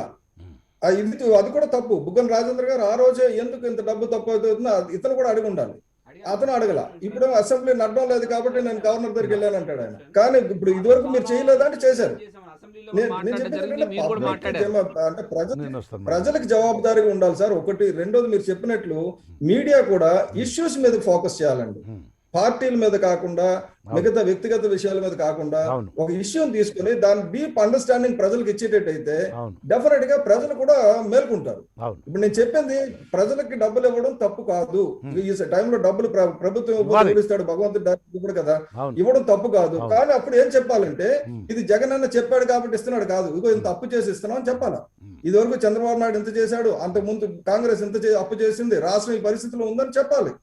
అప్పుడు ఏమవుతుందంటే ప్రజలు కూడా ఎక్కువ డిమాండ్ చేయడం తగ్గిస్తారు. అంటే మనం కూడా కష్టపడి కొద్ది ప్రభుత్వానికి అయితే చెయ్యాలని అటువంటి కోహెసివ్నెస్ క్రియేట్ చేయాలి. అది క్రియేట్ చేయలేకపోతున్నాయి రెండు గవర్నమెంట్స్ కూడా. ఇదివరకు చంద్రబాబు నాయుడు చేయలేదు, ఇప్పుడు జగన్మోహన్ రెడ్డి గారు కూడా చేయడం లేదు. కాబట్టి అది దాని వైపు చేయడానికి అవకాశం ఉంది. ఇంకా 2-3 సంవత్సరాల టైం ఉంది. కాబట్టి నా రిక్వెస్ట్ ఏంటంటే గత ప్రభుత్వాలు చేసిన అప్పుల మీద ఒక వైట్ పేపర్ ఇస్తూ, ఇదిగో నేను ఎంత అప్పు చేశాను, డైరెక్ట్ గా ప్రజలకే ఎంత డబ్బు ఇచ్చేసాను చెప్పొచ్చు. ఎందుకంటే చాలా వ్యాపక పాయింట్. ఈ టైంలో ప్రజలకు డబ్బులు ఇవ్వకపోతే ప్రజలు చస్తారు. కాబట్టి డబ్బులు ఇవ్వడం చాలా మంచిది. కానీ ఎంత అప్పు చేసి ఇచ్చామని చెప్పడం కూడా ప్రభుత్వ బాధ్యత. రాకపోతే వాళ్ళు ఏమనుకుంటారంటే, ప్రభుత్వం దగ్గర మా జగన్మోహన్ రెడ్డి గారి దగ్గర చాలా ఉంది, వాళ్ళ నాన్నగారి దగ్గర తాతగారు సంపాదించింది ఉంది, ఇంకా రేపు పొద్దున వాళ్ళ సిస్టర్ వస్తే ఆవిడ కూడా ఇచ్చేస్తుంది. అలాగే అనుకోకూడదు. మీ డబ్బులు, మీ దగ్గర నుంచి ట్యాక్స్ వసూలు చేసిన డబ్బులు ఇంతే ఉన్నాయి, ఇదిగో ఇంత అప్పు చేస్తున్నాం మీ తరపుని, రేపు పొద్దున మీ పిల్లలు తీర్చాలి అని చెప్పాలి. తప్పలేదు. మీ సూచనకు నేను ఒక సప్లిమెంట్ ఇస్తాను. ఎట్లా అయితే ప్రధానమంత్రి గారు మన్ కీ బాత్ అనంటూ అప్పుడప్పుడు ప్రజలను ఉద్దేశించి మాట్లాడుతుంటారో, అంతకుముందు ఉన్నటువంటి రాజశేఖర రెడ్డి గారు కానీ చంద్రబాబు కానీ దూరదర్శన్ ద్వారా ఇది చేస్తూ ఉంటారో, అలాగే రేడియో ద్వారా కానీ దూరదర్శన్ ద్వారా కానీ ఇలా ప్రజలతోటి కనుక కష్ట నష్టాలు నేరుగా పంచుకునే ప్రయత్నం చేస్తే అది చాలా, మీరు చెప్పినట్లుగా చాలా పాజిటివ్ రిజల్ట్ ఇచ్చేటువంటి అవకాశం ఉంది. Thank you Satyanarayana garu, thank you very much. Paparao garu, good evening sir. Good evening అండి, ఎలా ఉన్నారు సార్? బాగున్నారుగా? Yes sir. అనారోగ్యం నుంచి బయటపడి ఎస్ ప్లీజ్ గో అహెడ్. నేను వెళ్ళాలంటే మీరు క్వశ్చన్ అడగాలి. ఏం లేదు సార్, రాష్ట్రంలో ఉన్నటువంటి అప్పుల పరిస్థితి, అప్పుల కుప్పగా ఆంధ్రప్రదేశ్ తయారైంది. ఈ పరిస్థితికి కారణం ఏమిటి? ఇందాక చందు సాంబశివరావు గారు చక్కగా చెప్పారు. మొదట్లో ఓపెనింగ్ ఆయనే తీసుకోవడం వల్ల ఆయన ఫస్ట్ బాల్కే 6 కొట్టేశారు. దీన్ని పొలిటికల్ డైమెన్షన్లో కాకుండా కొంచెం బాధ్యతతోటి ఎందుకు ఈ పరిస్థితి వస్తున్నది, మనం ఏ డైరెక్షన్లో వెళ్తున్నాము, ఏ డైరెక్షన్లో వెళ్తే బాగుంటుంది అనేటువంటిది చాలా చక్కగా దానికి ఒక ముందు ఒక గాడి పెట్టారనమాట, ఒక డైరెక్షన్ చూపించారు మన చర్చకు వీలుగా. సో ఆంధ్రప్రదేశ్ అనేటువంటిది నో మీరు you are at liberty to talk to, మీరు మాట్లాడదలుచుకున్న విధంలో మీరు మాట్లాడడానికి నాకు ఏ విధమైన అభ్యంతరం లేదు. Please go head. ఆంధ్రప్రదేశ్ అనేది నాలుగో రాష్ట్రంగా ఉంది అప్పుల్లో. No interruptions. ఒకటి ఏం లేదు సార్, చందు సుబ్బారావు గారు అంటే నాకు అపారమైన గౌరవం. ఎందుకంటే సరే ఆయన చాలా స్ట్రైట్ రాజకీయాలకు పనికిరారని ఒక గట్టి నమ్మకం నాకు. ఏదైనా కానీ ఆయన చాలా straight forward, honest and very plain man, transparent. ఆయన దగ్గర మనకి లోపల వేరే చూడాల్సిన అవసరం లేదు. కానీ ఏంటంటే ఆయన సమస్యలు ఆయనకు ఉంటాయి రాజకీయాల్లో ఉన్న తర్వాత. కాబట్టి పొలిటికల్ గా కాకుండా విడిగానే మాట్లాడుకుందాం అనే దగ్గరకు వస్తుంది ఆ విషయం. ఎందుకంటే పాలిటిక్స్ లేకుండా ఎకనామిక్స్ ఎక్కడ ఉంది? పాలిటిక్సే కదా డిసైడ్ చేసేది ఎకనామిక్స్ ఎలా ఉండాలనేది. మన రాజకీయాలే మనం ఏ ఎకనామిక్స్ చేస్తాం అనేది డిసైడ్ చేస్తాయి. మనకి రాజకీయాల్లో కనుక మీరు ఇందాక మాట్లాడినటువంటి సంక్షేమ అనుకూలమైనటువంటి, అంటే పేద ప్రజలకు ఏదైనా, అంటే ఉదాహరణ చెబుతాం, మన్మోహన్ సింగ్ గారు గొప్ప ఎకనామిస్ట్ అంటారు. కానీ నేను చాలా సార్లు చెప్పాను గతంలో కూడా, మన్మోహన్ సింగ్ గారు ఎకనామిస్ట్ అయ్యా, నేను కాదంటల్లా. కానీ ఆయన ధనవంతులు ఎకనామిస్ట్ అయ్యా. 2 రకాల ఎకనామిస్టులు ఉన్నారు దేశంలో, ప్రపంచంలో. ఒకళ్ళు డబ్బులున్న వాళ్ళ ఎకనామిస్టులు, అంటే ఆయన ఒక్కరాయన అంటాను కాదు, గతంలో చెప్పాను కాబట్టి రిపీట్ చేస్తున్నాను. జైట్లీ కూడా అంతే, ఆ మాటకు వస్తే జైట్లీ కూడా అంతే. ధనవంతుల ఎకనామిస్టులు, పేదవాళ్ళ ఎకనామిస్టులు ఉన్నారు. ధనవంతుల ఎకనామిస్టులు ఏమో ఉచితంగా బియ్యం ఇవ్వద్దు, బియ్యం ఇస్తే జనాలు సోమరిపోతులు అవుతారని ఒక సిద్ధాంతం చెబుతారు. అది మన్మోహన్ సింగ్ సిద్ధాంతం, జైట్లీ సిద్ధాంతం, ఇప్పుడు బీజేపీ సిద్ధాంతం కూడా అదే. ఉచితంగా ఏమి ఇవ్వద్దు, సోమరిపోతులు అవుతారనే సిద్ధాంతం, అది ధనవంతుల సిద్ధాంతం. అదొక రకమైన ఎకనామిక్స్. రెండో రకమైన ఎకనామిక్స్ ఉంది, మాలాంటి వాళ్ళని చెప్పే ఎకనామిక్స్. మాకంటే కూడా చాలా సీనియర్లు, మా ఆలోచనలు ఉన్న వాళ్ళు. వాళ్ళ ఎకనామిక్స్ ఏంటంటే బియ్యం ఇవ్వండి, పేదవాళ్ళకి సంక్షేమం చూడండి, వాళ్ళు బాగుంటేనే ఎకానమీ బాగుంటది, డిమాండ్ ఉంటది, మార్కెట్ లో ఆర్థిక వ్యవస్థ బాగుంటది, వాళ్ళు బాగుండాలి ముందని చెప్పేవాళ్ళం మేము. అందుకని ఎకనామిక్స్ లో పాలిటిక్స్ లేకపోవటం ఏం లేదు. పేదల పక్షమా నువ్వు ధనికుల పక్షమా అనేదే నీ ఎకనామిక్స్, నీ పాలిటిక్సే నీ ఎకనామిక్స్. అందుకని ఈ రెండు వేరు చేయలేము అని. సరే, ఇక్కడికి వస్తే ఏంటంటే ప్రశ్న, ఈ రోజు ఆంధ్రప్రదేశ్ గవర్నమెంట్ అప్పులు. సరే, ఆంధ్రప్రదేశ్ గవర్నమెంట్ అప్పులు ఒక్కటే. ఆంధ్రప్రదేశ్ గవర్నమెంట్ అప్పులు చేయటాన్ని ఏమి చేస్తున్న పనులు కొన్ని కొంత మంచిదే. సంక్షేమం నేను I support it. Andhra Pradesh government సంక్షేమానికి నేను హ్యాట్స్ ఆఫ్ చెప్తున్నాను, దానికి సంతోషంగా కూడా ఉన్నాను. కానీ అదే సమయంలో నేను చెప్తుంది ఏంటంటే, అది కాసేపు పక్కన పెడితే ఇక్కడ మనకేంటంటే ఆంధ్రప్రదేశ్ గవర్నమెంట్ అప్పుల గురించి ఇన్ని చర్చలు పెట్టుకుంటున్నాం కదా, అన్ని చోట్ల ప్రపంచ దేశం అంతా చర్చలు జరుగుతున్నాయి, టీవీలో చర్చలు, మీడియాలో చర్చలు. కానీ సరే, ఆంధ్రప్రదేశ్ గవర్నమెంట్ ఎటుకూడి తన స్థాయిలో తన కార్పొరేట్లకు ఇవ్వగలిగింది ఏమి ఉండదు. కానీ భారతదేశం స్థాయిలో చూద్దాం ఒక ఉదాహరణ. భారతదేశం స్థాయిలో భారత ప్రభుత్వం కార్పొరేట్లకు ఎన్ని లక్షల కోట్లు వదులుకుంటుంది? కార్పొరేట్ ట్యాక్స్ తగ్గించి 1,45,000 కోట్లు వదులుతుంది. అలాగే ప్రతి సంవత్సరం రైట్ ఆఫ్లు చేసి, బ్యాంకు లోన్లు రైట్ ఆఫ్లు చేసి లక్షల కోట్లు వదులుకుంటుంది. ఇలా ఎన్నో రకాల రాయితీలు ధనవంతులకు ఇస్తా పోతుంది భారత ప్రభుత్వం. దాని గురించి ఇంత చర్చలు ఎవరు చేయటల్లా. కానీ 2,50,000 కోట్లు, 3 లక్షల కోట్ల రూపాయలు ప్రజలకు ఇచ్చే డబ్బు భారత ప్రభుత్వం సబ్సిడీలు, రాయితీలుగా, వెల్ఫేర్ గా ఇచ్చేది 3 లక్షల కోట్ల లోపు. అది ఎన్నో వంతు కార్పొరేట్లకి, ధనవంతులకి ఆ కొద్దిపాటి మంది వదులుకుంటుంది. దానిలో ఈ కొద్దిపాటి 3 లక్షల కోట్ల రూపాయల లోపు దాన్ని, 2,50,000 కోట్ల రూపాయల లోపు దాన్ని చర్చ పెడతాం. కార్పొరేట్లకు వదులుతున్న దాని గురించి మాత్రం కళ్ళు తిప్పి కూడా చూడమాట. ఇది అన్యాయం నేను చెప్తుంది. అందుకని పేద ప్రజలకు ఆంధ్రప్రదేశ్ ప్రభుత్వం ఇవ్వడానికి ప్రయత్నం చేసిన దాన్ని మనం తప్పు పట్టకూడదు, యథాతథంగా తప్పు పట్టకూడదు. దానికి అది తప్పు కాదు, దానికి అదిగా తప్పు కాదు. తప్పు ఎక్కడ ఉందనే ప్రశ్న దగ్గరికి వచ్చేసరికి నేను చాలా విషయాలు, మిగతా విషయాలు మాట్లాడతా. తప్పు ఎక్కడ ఉంది? ఆంధ్రప్రదేశ్ గవర్నమెంట్ పేద ప్రజలకు పంచడం తప్పు కాకపోతే తప్పు ఎక్కడ ఉందంటే ఇక్కడ చూడండి మీరు. ఆంధ్రప్రదేశ్ గవర్నమెంట్ ఫైనాన్షియల్ ఇయర్ 21 అంటే తొలి 8 నెలల్లో, అంటే డిసెంబర్ దాకా, పోయిన సంవత్సరం సుమారుగా నవంబర్ దాకా, 2020 నవంబర్ దాకా, 2020 నవంబర్ దాకా తొలి 8 నెలలు, ఫైనాన్షియల్ ఇయర్ 21 కి మొదటి 8 నెలలు, ఏప్రిల్ నుంచి నవంబర్ 8 నెలలు సుమారుగా. అర్థమైంది కదా మీకు? ఆ 8 నెలల అర్థమైంది, సారీ 8 నెలల సార్ 8 నెలల కాలంలో వెల్ఫేర్ కోసం ఖర్చు పెట్టింది ఆంధ్రప్రదేశ్ గవర్నమెంట్ 70,082 కోట్ల రూపాయలు. సంతోషం, నాకు ఇది వెరీ హ్యాపీ. ప్రజలకి దక్కుతుంది సొమ్ము, ప్రజల సొమ్ము, ప్రజల కష్టం ప్రజలకి వేయటం ద్వారా ప్రజల కొనుగోలు శక్తి కాలంలో కాపాడబడుతుంది. సంతోషం. కానీ అదే సమయంలో దానికి ముందే కోవిడ్ కాలంలో, ఇది నవంబర్ లో కదా, 2020లో నవంబర్ కి కోవిడ్ తగ్గుతుంది. లాక్డౌన్ల కాలం, కోవిడ్ కాలం మార్చి, మే, జూన్ ఆ కాలం పోయిన సంవత్సరం. ఆ కాలంలో కోవిడ్ పేరు, లాక్డౌన్ల పేరు చెప్పి ఆదాయం పడిపోయిందని ఆంధ్రప్రదేశ్ ప్రభుత్వం అదనంగా వేసిన పన్నులు, సెస్సుల రూపంలో వసూలు చేసింది 21,000 కోట్ల రూపాయలు. అదనంగా అంత వసూలు చేసింది జనాల దగ్గర. ఏ పన్నులు? పెట్రోల్, డీజిల్ మీద పన్నులు, జనాల మీద డైరెక్ట్ గా భారాలు పడే పన్నులు, అక్కడ ఉన్నటువంటి పెద్ద పెద్ద కార్పొరేట్లు, ధనవంతుల మీద పడే పన్నులు. ఇలా అట్లా కాదు, జనాల మీద 21,000 కోట్లు 8 నెలల కాలంలో కోవిడ్ పేరు చెప్పి. ఆదాయం తగ్గిందని 21,000 కోట్లు. ఇంకొక మెయిన్ కాంపోనెంట్ లిక్కర్ అనుకుంటాను. ఇప్పుడు తగ్గిన ఆదాయం 4,500 కోట్లు అయితే అది వసూలు చేసింది 21,000 కోట్లు. ఎందుకు ఇంత తాపత్రయం? అంటే ఒక చేత్తో ఇచ్చి 2 చేతులతో తీసుకుంటారా? అమ్మఒడి కార్యక్రమానికి ఉదాహరణ ఇంకోటి చెబుతా. అమ్మఒడి కార్యక్రమం ఉంది కదా, దానికోసం అప్పులు చేసి మరీ రకరకాలుగా తెచ్చారు డబ్బులు, అప్పులు అయ్యి చేసి తెచ్చారు డబ్బులు. తెచ్చిన దానిలో అమ్మఒడి కింద వాళ్ళకి ఇవ్వాల్సింది ఎంత? 15,000 ఇవ్వాలి. కానీ 14,000 చేతులు పెట్టి మిగతా 1,000 రూపాయలు కట్ చేసి టాయిలెట్ ఫండ్ అనో ఏదో చెప్పారు, టాయిలెట్స్ కట్టడానికి డెవలప్మెంట్ కన్నా ఏదో పెట్టారు. అందుకని ఏంటంటే ఏదైనా కొంత మీ సంక్షేమం పట్ల మాకు అభిమానం ఉంది, కానీ సంక్షేమం పేరుతో ఈ పనులు వద్దు. సంక్షేమం పేరుతో ప్రజల మీద పన్ను భారం వేసి మీకు లోటు, మీకు అంతకుముందు సంవత్సరం కంటే తగ్గిన ఆదాయం 4,500 కోట్లు అయితే పన్ను ఆదాయం 21,000 కోట్లు వసూలు చేసేంత పన్నులు వేయాల్సిన అవసరం మీకేమొచ్చింది? పన్ను కట్టే జనం మీరు సంక్షేమానికి ఇచ్చిన డబ్బు మళ్ళీ పన్నుల రూపంలో పోతే వాళ్ళకి మిగిలేది ఏంటి? పేరుకి ఇస్తున్నారు, ఓ పక్క తీసేసుకుంటున్నారు రెండో చేతులు. అందుకని ఏంటంటే సంక్షేమం కూడా చిత్తశుద్ధితో చేయండి.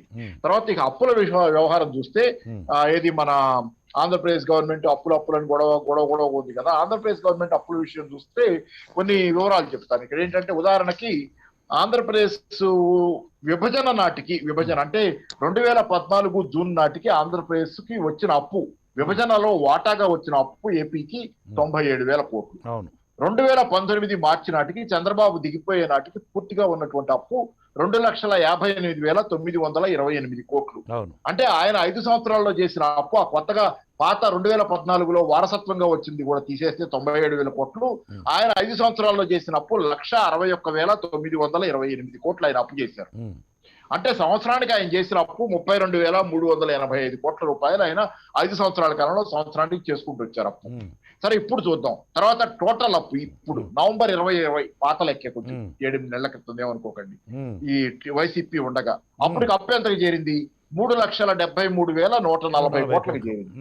దీనిలోంచి చంద్రబాబు ఏ స్థాయికి అయితే అప్పును తెచ్చాడో అది 2,58,928 కోట్లు తీసేస్తే 2 సంవత్సరాల్లో వైసీపీ ప్రభుత్వం నవంబర్ 2020 నాటికి చేసినటువంటి అప్పు సంవత్సరం 8 నెలల్లోనూ 1,14,212 కోట్లు. అంటే సంవత్సరానికి అది చేసిన అప్పు 57,106 కోట్లు. సంవత్సరం లోపే, సంవత్సరం కాదులేండి కానీ 9 నెలల 10 నెలల పీరియడ్ ఓవరాల్ గా అది అప్పు. కానీ ఈ కాలాన్ని మీరు గమనించాల్సింది ఏంటంటే with all the defects, YCP చూపించిన డిఫెక్ట్స్, ఆ అప్పులు తీసుకున్న దాని చిత్తశుద్ధితో ఇప్పుడు కొత్తగా నడుస్తున్న వివాదం 41,000 కోట్లు ట్రెజరీకి సంబంధం లేకుండా ఖర్చు పెట్టారు, ఎవరికి పంచారు, ఎవరికి ఇచ్చారు, ఇక్కడ ఏం జరిగింది అనేది ఒక పెద్ద వివాదం ఆంధ్రప్రదేశ్ ప్రభుత్వం మీద నడుస్తుంది. ఆ వివాదంలో తేలాల్సిన అంశాలు చాలా ఉన్నాయి. అవినీతి జరిగిందా, నిజాయితీగానే ఉంది. నిజాయితీగా ఉంటే అసలు అడ్డదోవలో పంచాల్సిన అవసరం వచ్చింది. 41,000 కోట్లు పంచారు ఈరోజు, అది వివాదం. మరి ఇట్లాంటి వాటన్నిటికీ ఏమవుతుంది? డబ్బు ఏమన్నా ఇది అవుతుందా? సరే, ఏదేమైనా సాలినా 57,000 కోట్లు అప్పు చేసింది. కానీ ఆంధ్రప్రదేశ్ గవర్నమెంట్ 2019లో అధికారంలోకి వస్తే వచ్చిన కొద్ది నెలల్లోనే, కొద్ది నెలలు అంటే జూన్ లో అధికారంలోకి వచ్చింది. 6 నెలలు ప్లస్ 8 నెలల కాలంలోనే కోవిడ్ మొదలైంది. కొత్త గవర్నమెంట్ వచ్చిన 8 నెలల కాలంలోనే కోవిడ్ మొదలైంది. కానీ కోవిడ్ పేరు చెప్పి 21,000 కోట్లు వసూలు చేసుకున్నది కూడా నిజం. 4,500 కోట్లు లోటు అయితే 21,000 కోట్లు వసూలు చేసుకున్నారు. కాబట్టి కోవిడ్ సాగు కూడా పూర్తిగా చూపించలేరు వీళ్ళు పోయిన సంవత్సరానికి అయితే. ఏదేమైనా కానీ ఏంటంటే ఇక్కడ కొంత చాలా వరకు రాష్ట్ర ప్రభుత్వం చేస్తున్న తప్పులు కూడా ఉన్నాయి. డబ్బులకి లెక్క జమ లేకుండా పోతుంది అనేది 61,000 కోట్లు వసూలు చేయటం, లోటు 4,500 కోట్లు అయితే వసూలేమో 21,000 కోట్లు. ఆ చాలట్లు ఎన్ని రకాల డబ్బులు తెస్తున్నారంటే వీళ్ళు గవర్నమెంట్ ఎక్స్ట్రా ఇది ఒకసారి ఒక నిమిషం అండి. ఫిస్కల్ గవర్నమెంట్స్ ఆ 46,589 కోట్లు వచ్చింది ఆదాయం. ఎప్పటికి నవంబర్ 2020కి పన్నులు కానీ ఏదైనా ఆదాయం గవర్నమెంట్ కి ఫిస్కల్ రెవెన్యూగా 46,589 కోట్లు. అది 4,500 కోట్లు తక్కువ, అంతకంటే అదే కాలంలో పోయిన సంవత్సరం కంటే. ప్లస్ ఇది కాకుండా సెంట్రల్ గవర్నమెంట్ నుంచి ఎక్స్ట్రాగా వచ్చింది గ్రాంట్స్ రూపంలో ఏంటంటే సుమారుగా 8,000 కోట్ల దాకా వచ్చింది ఎక్స్ట్రాగా గ్రాంట్ల రూపంలో. అవి కాకుండా కార్పొరేషన్ల పేర్లు చెప్పి డబ్బులు తెచ్చారు. ఇట్లా చేస్తానే ఉన్నారు, డబ్బుల ప్రవాహం నడుస్తుంది. దానిలో నేను చెప్పేది ఒకటి, మీరు చెప్పినంత షార్టేజ్ లేదు ఈ లెక్కల ప్రకారం. ఎందుకంటే 8,000 కోట్లు మీరు గవర్నమెంట్ తెచ్చుకున్నారు, సెంట్రల్ గవర్నమెంట్ ఎక్స్ట్రా గ్రాంట్ వచ్చింది, అదనంగా మీకు గ్రాంట్ 8,000 కోట్ల రూపాయల పైన వచ్చింది. మీ రెవెన్యూ షార్ట్ ఫాల్ ఏమో 4,500 కోట్లే ఉంది. అది చాలన్నట్టు సుమారుగా 40 ఒక్క నిమిషం సారీ సార్, పర్వాలేదు. అది చాలన్నట్టు మీరు ట్యాక్స్ వేసి 21,000 కోట్లు వసూలు చేసుకున్నారు. 21,000 ట్యాక్సెస్ వసూలు చేసుకుంది, ప్లస్ 8,000 కోట్లు సెంట్రల్ గవర్నమెంట్ నుంచి వచ్చినటువంటి అదనపు గ్రాంట్ ఎయిడ్ 29,000 కోట్లు. మీ షార్ట్ ఫాల్ ఎంత? 4,500 కోట్లు. అంటే 25,000 కోట్ల అదనంగా మీ దగ్గర జమ అయింది. ఏం చేశారు? కానీ ఇవన్నీ చాలా ప్రశ్నార్థకాలు, చాలా వాటికి సంబంధించి ఒక వైట్ పేపర్ ఈ రోజు ఆంధ్రప్రదేశ్ గవర్నమెంట్ నుంచి అవసరం. వాళ్ళ సంక్షేమాన్ని అప్రిషియేట్ చేస్తానే డబ్బులకు సంబంధించి చాలా విషయాల్లో చాలా ప్రశ్నలు మొలకెత్తుతున్నాయి. కాబట్టి you need to put a white paper. Particularly Payyavula case ఆయన ఏదో ఆ 41,000 కోట్లకు సంబంధించి ఆయన కమిటీలో ఉన్నారు కాబట్టి ఆయన ఆ విషయాన్ని లేవనెత్తున్నారు. కాబట్టి మీరు గతంలో చంద్రబాబు ప్రభుత్వం 53,000 కోట్లు ఇదే విధంగా లెక్క జమ లేకుండా ట్రెజరీతో సంబంధం లేకుండా ఖర్చు పెట్టిందనే మాటలు వస్తున్నాయి ఈ రోజు. నిజమే, అది చేసింది. దాని మీద కూడా విచారణ జరగాలి. నేను ఆస్క్ ఫర్ ఇట్.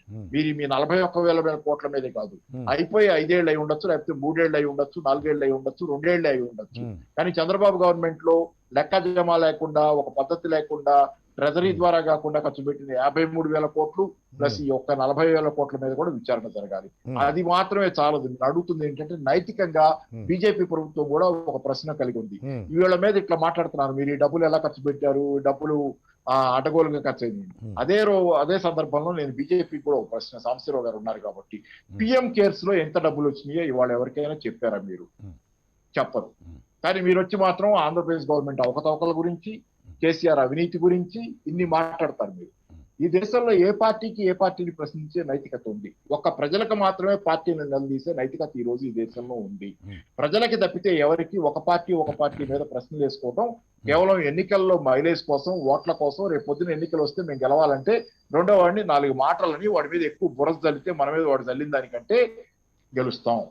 ఇంత తప్పితే ఎవరికి ఏ నైతికత లేదు. ఇది మాత్రం నిజం. నైతికత కోల్పోతున్నాయి రాజకీయాలు. దానిలో భాగంగా ఎవరు చేసేది వాళ్ళు చేస్తానే రెండో వాళ్ళని అంటున్నాం మనం. కాబట్టి ఇప్పుడు నైతికత మిగిలింది ఒక్క ప్రజలకు మాత్రమే ప్రశ్నించడానికి. కానీ ప్రశ్నలు అడగటానికి ప్రజలు ఎందుకనో చాలా సందేహంతో ఉన్నారు. కాబట్టి ఏదైనా కానీ ఏంటంటే, ఈ రోజు ప్రజలు అసంతృప్తి అయితే ఉంది. ప్రశ్నలు బలంగా రాకపోవచ్చు, ఆందోళనలు కూడా ఉన్నాయి. ఎందుకు రైతు ఉద్యమం దగ్గర నుంచి రకరకాల ఆందోళనలు ఉన్నాయి, సమస్యలు ఉన్నాయి. కానీ ఏంటంటే ఓవరాల్ గా ఏంటంటే, ఈ రోజు ప్రశ్నలు అడిగే నైతికత ప్రజలకే ఉంది.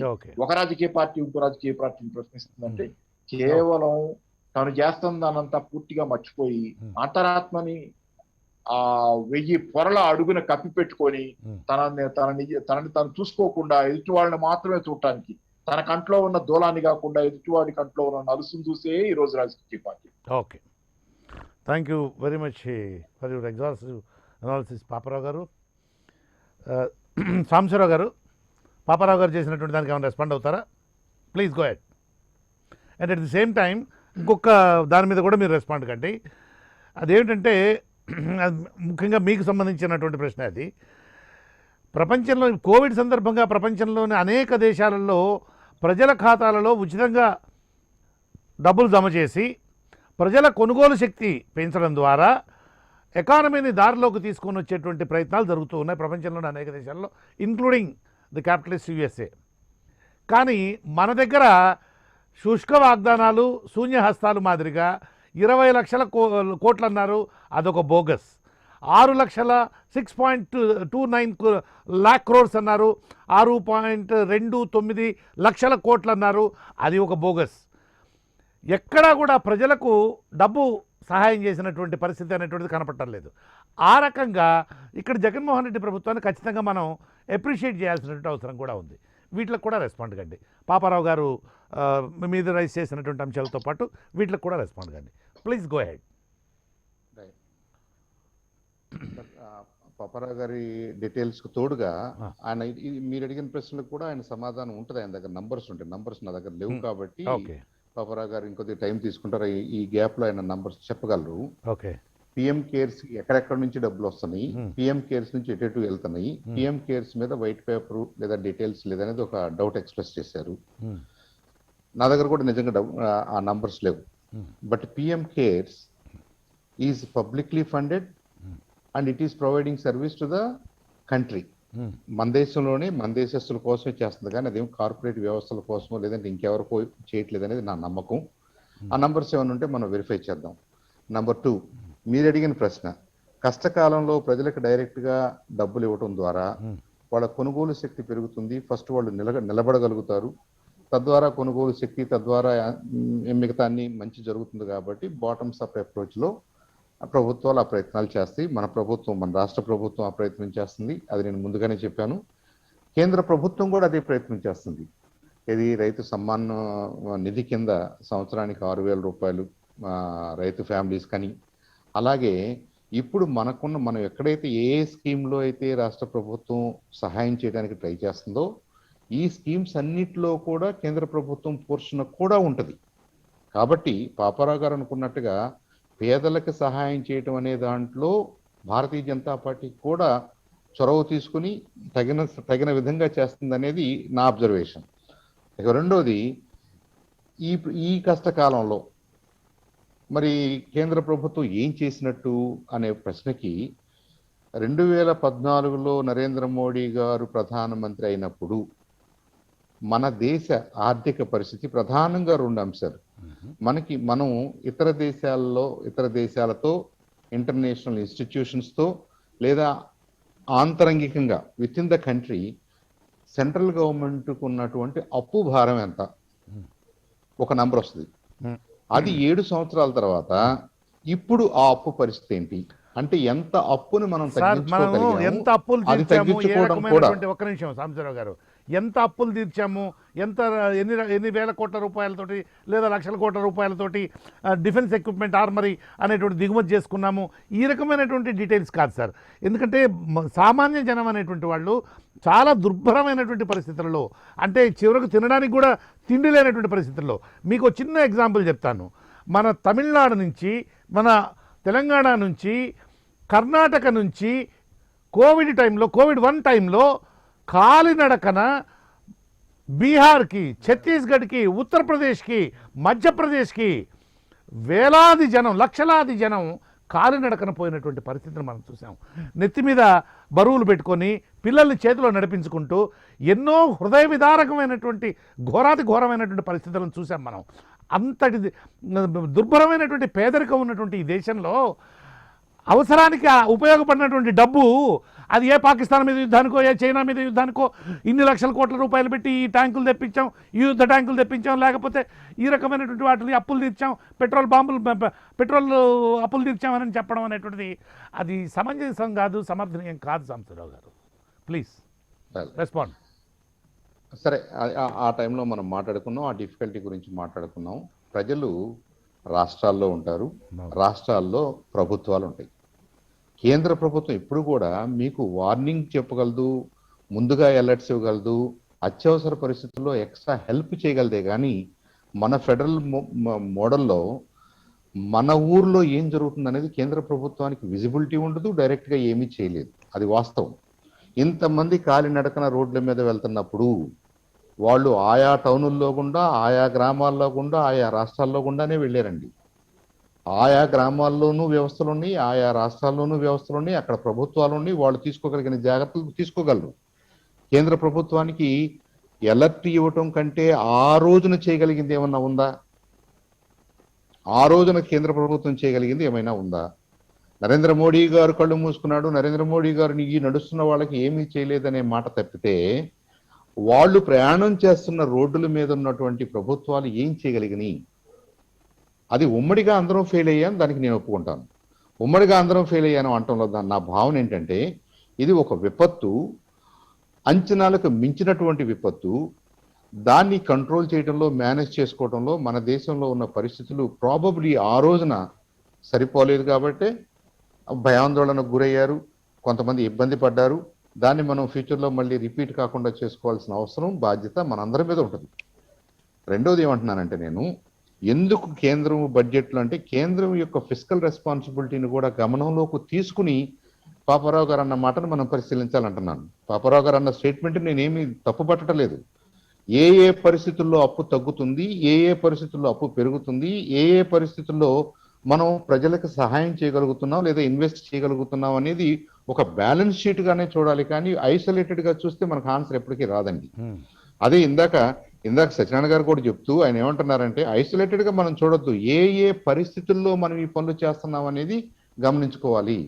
ఇక్కడ రాష్ట్ర ప్రభుత్వం దగ్గరకు వచ్చినప్పుడు నేను రాష్ట్ర ప్రభుత్వాన్ని విమర్శించలేదు, నేను చాలా జాగ్రత్తగా మాట్లాడాను.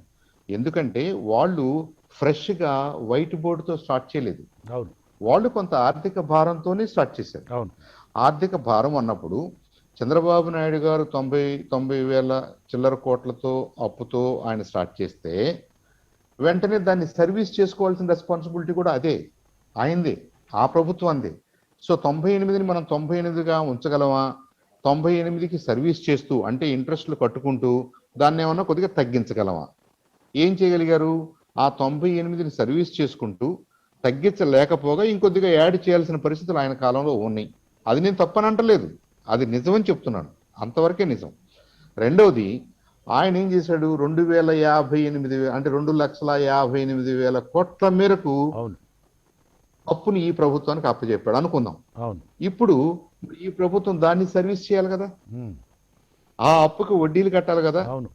ఖజానాలో కూడా payments చిన్న కట్టాలి కదా. ఇన్పుట్ సాంబశివరావు కట్టాలి గారు కదా. కాబట్టి సాంబశివరావు గారు 2014లో సాంబశివరావు గారు, చంద్రబాబు నాయుడు చిన్న గారి ఇన్పుట్ భారం ఇస్తాను. కంటే సాంబశివరావు గారు అప్పటికి ఇప్పటికి మనకు సాంబశివరావు గారు చిన్న ఇన్పుట్ ఇస్తాను. జగన్మోహన్ రెడ్డి ముఖ్యమంత్రిగా పదవి స్వీకార ప్రమాణం చేసే రోజున ఆంధ్రప్రదేశ్ ఖజానాలో కేవలం 100 కోట్ల రూపాయలు ఉన్నాయి. ఆ నెల జీతాలు పెన్షన్ల బిల్లు 8,000 కోట్లు.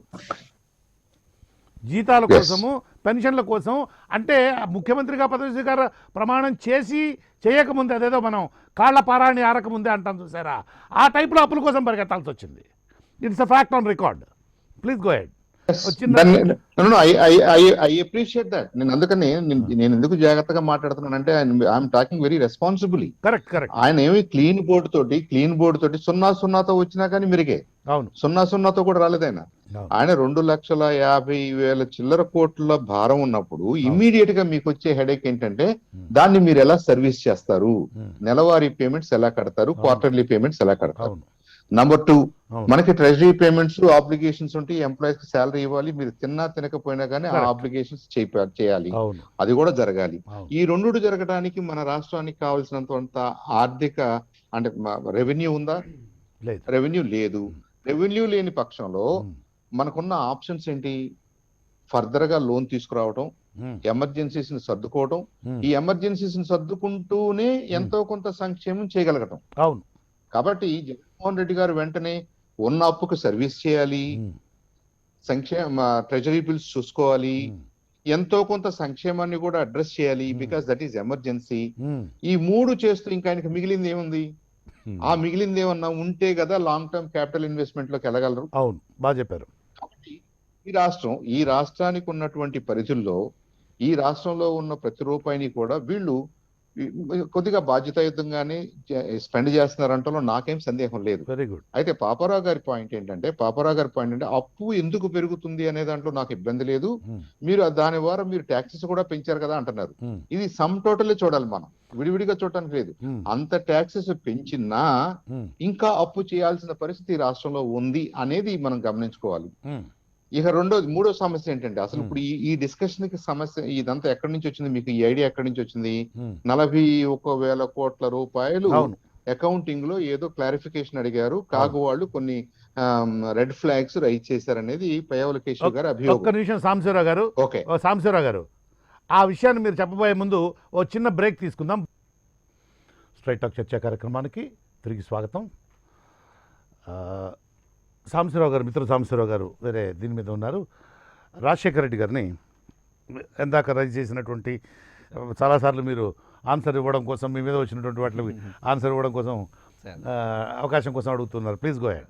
అంటే అధికార పార్టీగా మా మీద బాధ్యత ఉంది కాబట్టి, ప్రజలకు వాస్తవాలు తెలియాలి కాబట్టి ఖచ్చితంగా మీరు పిలిచింది కూడా అందుకే ప్రజలు తెలియాలని ఒక తపన మాది కూడా. సరే, ఇక్కడ 3-4 అంశాలు రైజ్ చేయడం జరిగింది. వీటిలో ప్రధానంగా 41,000 కోట్ల నుంచి పదే అదే ప్రస్తావన తీసుకొస్తున్నారు. C&AG ఏదో క్వశ్చన్ అడిగింది, సో దట్ ఇక్కడ ఇది ఇన్ఫర్మేషన్ లేదనేది. ఇది పూర్తిగా అవాస్తవమైనదండి. ఎందుకంటున్నానంటే ఈ 41,000 కోట్ల గురించి గౌరవ మంత్రివర్యులు బుగ్గన గారు క్లియర్ కట్గా ఎన్ని అకౌంట్స్ బిల్స్ ఉన్నాయి, ఎంత అమౌంట్ మేరకు ఎక్కడెక్కడ ఉన్నాయి కూడా ట్రెజరీ ద్వారానే పేమెంట్ జరిగిందండి వీటికి. కాదు సార్, ఇదని CFMS అనేది ఒక కొత్త సిస్టమ్ వచ్చింది, దాంట్లో SAP ఇంప్లిమెంటేషన్ జరుగుతూ ఉంది. ఇది పార్ట్లీగా అయింది, యాజ్ ఆన్ డేట్ పార్ట్లీగా. ఇది this was brought and by the mister Chandrababu Naidu. అయితే అప్పుడు పూర్తిగా కాలేదు ఆ అంశం, ఇప్పుడు కూడా మైగ్రేట్ అవుతుంది. అంటే ఒక అకౌంటింగ్ విధానం నుంచి ఇంకో అకౌంటింగ్ విధానం తీసుకున్నాం కాబట్టి ఈ మైగ్రేషన్ పీరియడ్ ఏమవుతుందంటే సెక్షన్ వైజ్గా వెళ్తుంటాయి, ఎక్కడికి పార్ట్లీగా వెళ్తుంటాయి. ఈ పార్టీగా వెళ్ళేది ఏంటంటే కొన్ని అంశాలు పాత వాటిలో మిగిలిపోతాయి. వాటికి C&AG ఏం చేసిందంటే ఒక క్వశ్చన్ ని రైజ్ చేసింది. అంటే ఆడిటర్స్ మేము ఒక క్లయింట్ దగ్గరికి వెళ్ళినప్పుడు మేము మాకు సందేహాలు వచ్చినప్పుడు ఒక పాయింట్ అడుగుతాం, దట్ ఈస్ కాల్డ్ క్వరీ అంటారు. మేము అడిగిన తర్వాత సందేహమే.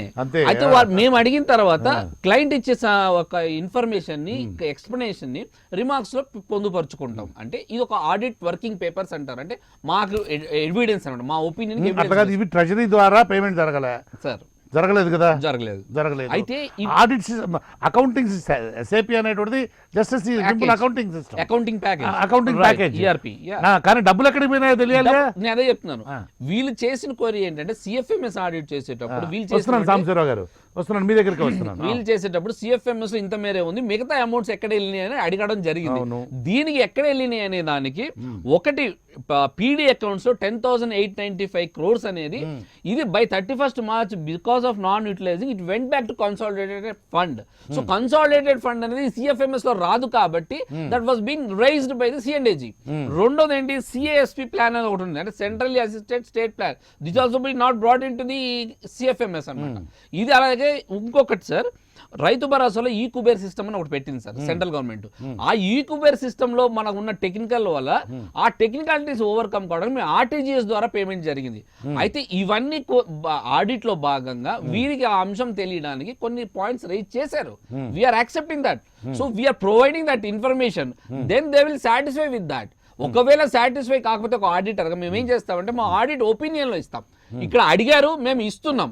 దీన్ని ఏం చేస్తున్నారు తెలివిగా, అతి తెలివితేటలు ఉపయోగించి ప్రధానంగా తెలుగుదేశం పార్టీ ఈ 41,000 కోట్లకు అసలు లెక్కలే లేవంటే ఇంతకన్నా అజ్ఞానం ఇంకోటి ఉండదు సార్. గవర్నమెంట్ లో ప్రతి రూపాయి కూడా త్రూ జీవో పాస్ అవుతుంది sir. Without GO they will not spend. అలా డబ్బులు తీసుకుని వెళ్ళిపోయి జగన్మోహన్ రెడ్డి గారు పెట్టుకోవడానికి కుదరదు. సింపుల్ అంటే ఇంత 40 ఏళ్ల మంది పార్టీ ఉన్న పార్టీకి ఇంత సింపుల్ జ్ఞానం తెలియపడం వాళ్ళ అజ్ఞానం తెలియకనా. Okay, I will get back to you. Thank you. Sambasivarao garu, go head please. Krishnamohan గారు, అది రాజశేఖర రెడ్డి గారు కొంత ఎక్స్ప్లెనేషన్ ఇచ్చిన, ఇందాక నేను అదే చెప్పబోతున్నాను. Sorry for the disturbance. ఇప్పుడు మనకి 2014 తర్వాత చంద్రబాబు నాయుడు గారు కొత్త ఆలోచన చేసి, అంతకుముందు కూడా ఈ పర్సనల్ డిపాజిట్స్ PD అకౌంట్స్ అనేది డిపార్ట్మెంటల్ హెడ్స్ కి అవసరమైన చోట ఉండేవి సార్. అయితే దాన్ని ఇంకొద్దిగా విస్తృతపరిచి దాన్ని దాదాపుగా కొన్ని వేల అకౌంట్స్ క్రియేట్ చేసి చేయటం కూడా తప్పని నేను అనుకోవట్లేదు. కాకపోతే దాన్ని ప్రాపర్ గా మేనేజ్ చేయాలి. మరీ శృతి మించిన నంబర్ ఆఫ్ PD అకౌంట్స్ చేస్తున్నారేమో అప్పట్లో మనం కొన్ని అబ్జెక్షన్స్ రైజ్ చేశారు. అది ఏం జరిగింది, అది ఒక అంశం. అయితే అంటే మీరు డిపార్ట్మెంటల్ హెడ్స్ కి కొన్ని చోట్ల గ్రామ పంచాయతీలకి, మున్సిపాలిటీలకి 1, 2, 3, 4 అకౌంట్స్ కూడా కేటాయించి 13వ ఫైనాన్స్ కమిషన్ లో నుంచి వచ్చిన డబ్బులు, 14th ఫైనాన్స్ కమిషన్ లో నుంచి వచ్చిన డబ్బులు, కేంద్రం నుంచి వచ్చిన స్కీమ్స్ లో వచ్చిన డబ్బులు, రాష్ట్ర ప్రభుత్వం ఇస్తున్న డబ్బులు, ఇవన్నీ మిక్సప్ అయిపోకుండా విడివిడిగా అకౌంట్ చేసుకోవడానికి బాగుంటుందనే ఒక సదుద్దేశంతో PD అకౌంట్స్ పెట్టారు. దాన్ని మనం తప్పు పట్టాల్సిన అవసరం లేదు. నంబర్ 2, అదే PD అకౌంట్స్ లో జరిగింది ఏంటంటే, మనం ఏ క్లారిటీ కోసం, ఏ ట్రాన్స్పరెన్సీ కోసం అయితే PD అకౌంట్స్ అనే ప్రపోజల్ తీసుకొచ్చి దాన్ని ప్రమోట్ చేశారో, ఆ ట్రాన్స్పరెన్సీ మిస్ అయ్యే విధంగా అమాంగ్ PD అకౌంట్స్ ఒక దాంట్లో నుంచి ఫండ్స్ ని అడ్జస్ట్ చేసుకోవటం, ఈ ఫండ్స్ వాడలేని పరిస్థితుల్లో ఎక్కడన్నా రేర్ గా ఉంటే దాన్ని మళ్ళీ కన్సాలిడేటెడ్ ఫండ్ కి పంపటం, ఇలా అకౌంటింగ్ ప్రొసీజర్స్ లో జరిగినటువంటి తొందరపాటుతనం లేదా క్లారిటీ లేకపోవటం వల్ల కన్సాలిడేషన్ కష్టమవుతుంది. కన్సాలిడేషన్ మాత్రమే కష్టమవుతుంది, కానీ దీన్ని కరప్షన్ తో డైరెక్ట్ గా ముడిపెట్టకూడదు. కరప్షన్ జరగలేదా, కరప్షన్ ఎక్కడ జరుగుద్ది, ఎందుకు జరుగుద్ది అనేది అది వేరే అంశం. దాని కరప్షన్ తో ముడిపెట్టాల్సిన అంశం ఇది కాదు. తర్వాత ఇవాళ 41 కోట్లు కన్సాలిడేట్ కాకపోవడానికి కారణాలు బహుశా 1-2 కారణాలు ఏంటంటే, మన ప్రభుత్వం 16-18 టైంలో SAP అనే ఒక ERP సాఫ్ట్వేర్ ప్యాకేజ్ ని తీసుకొస్తూ దాని ద్వారా ఒక CFMS అనే ఒక మేజర్ సిస్టమ్ ని డెవలప్ చేస్తూ దాని ద్వారా నడపాలని చంద్రబాబు నాయుడు గారు ఏదైతే ట్రై చేశారో అది work in progress, it's not done. ఈ వర్క్ ఇన్ ప్రోగ్రెస్ వల్ల కూడా కంప్లీట్ గా అన్ని ఆస్పెక్ట్స్ ని కవర్ చేయలేని పరిస్థితిలో మన అకౌంటింగ్ ఉంది. అంటే మన accounting system is not fully developed, it's not robust. కాబట్టి మీరు అడుగుతున్న క్వశ్చన్ అన్నిటికీ Day 1 ఆన్సర్ ఇచ్చే పరిస్థితిలో ఈ ప్రభుత్వం కానీ HODలు కానీ వేరేగా లేరు. అది ఉన్న పరిస్థితి అది. ఈ పరిస్థితిని వెంటనే మనం తిప్పి 41,000 కోట్ల రూపాయలు మిస్ అయినాయి అనే విధంగా మాట్లాడటం చాలా దురదృష్టకరం. అలా మాట్లాడటం దుర్మార్గం. దురదృష్టం కాకపోతే దుర్మార్గం. ఇంకొక నచ్చి పెంచాలనుకుంటే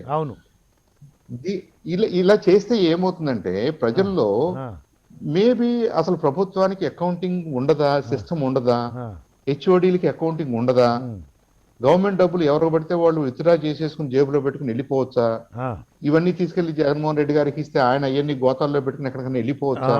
అంత సింపుల్ గా మన ప్రభుత్వాలు నడవు సార్. అవును, కేంద్ర ప్రభుత్వం నడవదు, రాష్ట్ర ప్రభుత్వం Correct. నడవదు. మన Correct. సిస్టమ్స్ చక్కగా చెప్పారు. అంతే. అంత ఫూలిష్ సిస్టమ్స్ అని మనం అనుకోకూడదు. చంద్రబాబు నాయుడు గారు అవ్వచ్చు, ఎవరైనా జగన్మోహన్ రెడ్డి గారు అవ్వచ్చు. అవును, మనకి ఐ థింక్ ఇలాంటి డిస్కషన్స్ లో మనకి సెల్ఫ్ రెస్పెక్ట్ లేని అభియోగాలు చేసేస్తున్నాం. బాగుంది, బాగా చెప్పారు. మనకు అసలు సిస్టమే లేదు, ఉమ్, మనకి బుర్రే లేదు. అవును. ఆంధ్రప్రదేశ్ వాళ్ళకి ఏం చేస్తున్నామో మనకు అర్థం కావట్లేదు. అవును, మన ప్రభుత్వాన్ని మనం నడుపుకోలేము. అవును, అది చాలా చాలా అన్యాయం. అది ఉమ్, పాయింటెడ్ గా మీరు పలానా పని చేశారండి, ₹1,00,00,000 అయ్యింది, ₹1,00,00,000లో 20 లక్షలు వేస్ట్ అయింది, ఆ వేస్ట్ అయిన దాని సంగతి ఏంటని అడగటంలో పిఎస్సి బాధ్యత ఉంది. పిఎస్సి అడగాలి. ఓకే, లేదు ఈ 100 కోట్లు ఏవని, ఆ 10,000 కోట్లు ఏవని అడగండి, లెక్క అడగండి, లెక్క రావాలి. ఇందాక సత్యనారాయణ గారు ఒక మంచి మాట అన్నారు. I think Payyavula Keshav garu, though my friend, I'm very upset about his attitude for the same reason. Yes, మీకు జ్యూరిస్డిక్షన్ ఉంటది, ఉమ్, ఎమ్మెల్యేకి జ్యూరిస్డిక్షన్ ఉంటది, మినిస్టర్కి జ్యూరిస్డిక్షన్ ఉంటది, పిఎస్సి చైర్మన్ కూడా జ్యూరిస్డిక్షన్ ఉంటది. అవును, మీ జ్యూరిస్డిక్షన్ లో మీ నోటీస్కి వచ్చినటువంటి కొన్ని విషయాల్ని మీరు ఎవరికి చెప్పాలో వాళ్ళకే చెప్పాలి. అవును, అంతే కదా. మీరు అవసరం లేని చందు సాంబశివరావుకి చెప్తే, అవును, లేదా మా నాయనమ్మకు చెప్తే అవును, మాకు అర్థం కాదు కాబట్టి, ఉమ్, మాకు మిగతా విషయాలు తెలియదు కాబట్టి ఉమ్, మేము అనవసరంగా ఆందోళన చెందే అవకాశం ఉంటుంది, లేదా తప్పుగా అర్థం చేసుకునే అవకాశం అవును, ఉంటుంది. అవును, చెయ్యని తప్పుని చేసినట్టుగా నిరూపించడం వల్ల ఒకటి ఏమంటారంటే, మీరు అన్నిటికంటే పెద్ద తప్పు అసత్యమే కదండి. అంతే కదా. అన్నిటికంటే పెద్ద అధర్మం ఏంటి? అవును, అసత్యం. అవును. మీరు అంత తొందరగా అంత పెద్ద అసత్యం మాట్లాడేస్తే 41 కోట్ల సంగతి తేల్చండి. మిస్ ఆహా, అయిపోయింది అది అంటే ఏ రకమైన ఇంప్రెషన్ అంటే దీని మీదకి ఎక్కువ పోవద్దు, కానీ ఆ 41 కోట్లు అవినీతి జరిగింది అనేటువంటి భావన ప్రజల్లో కల్పించడం కోసం ప్రయత్నం చేశారు, విచ్ ఇస్ నాట్ కరెక్ట్. అది చాలా తప్పు. అది చాలా తప్పు. ఈ ప్రభుత్వంలో అవినీతి జరిగిందా జరగలేదా వేరే అది వేరే చర్చ. అది వేరే చోట మాట్లాడదాం. అవును, అది వేరే చోట మాట్లాడదాం. అది స్కీమ్ వైజ్ గా మాట్లాడదాం, Yes, yes. లేదా ఒక పని వైజ్ గా మాట్లాడదాం. పలానా బస్ కొన్నారు, దాంట్లో Correct. ఏమైంది, పలానా లారీ కొన్నారు, దాంట్లో ఏమైంది మాట్లాడదాం. Yes. నేను దాన్ని కండోన్ చేయట్లేదు.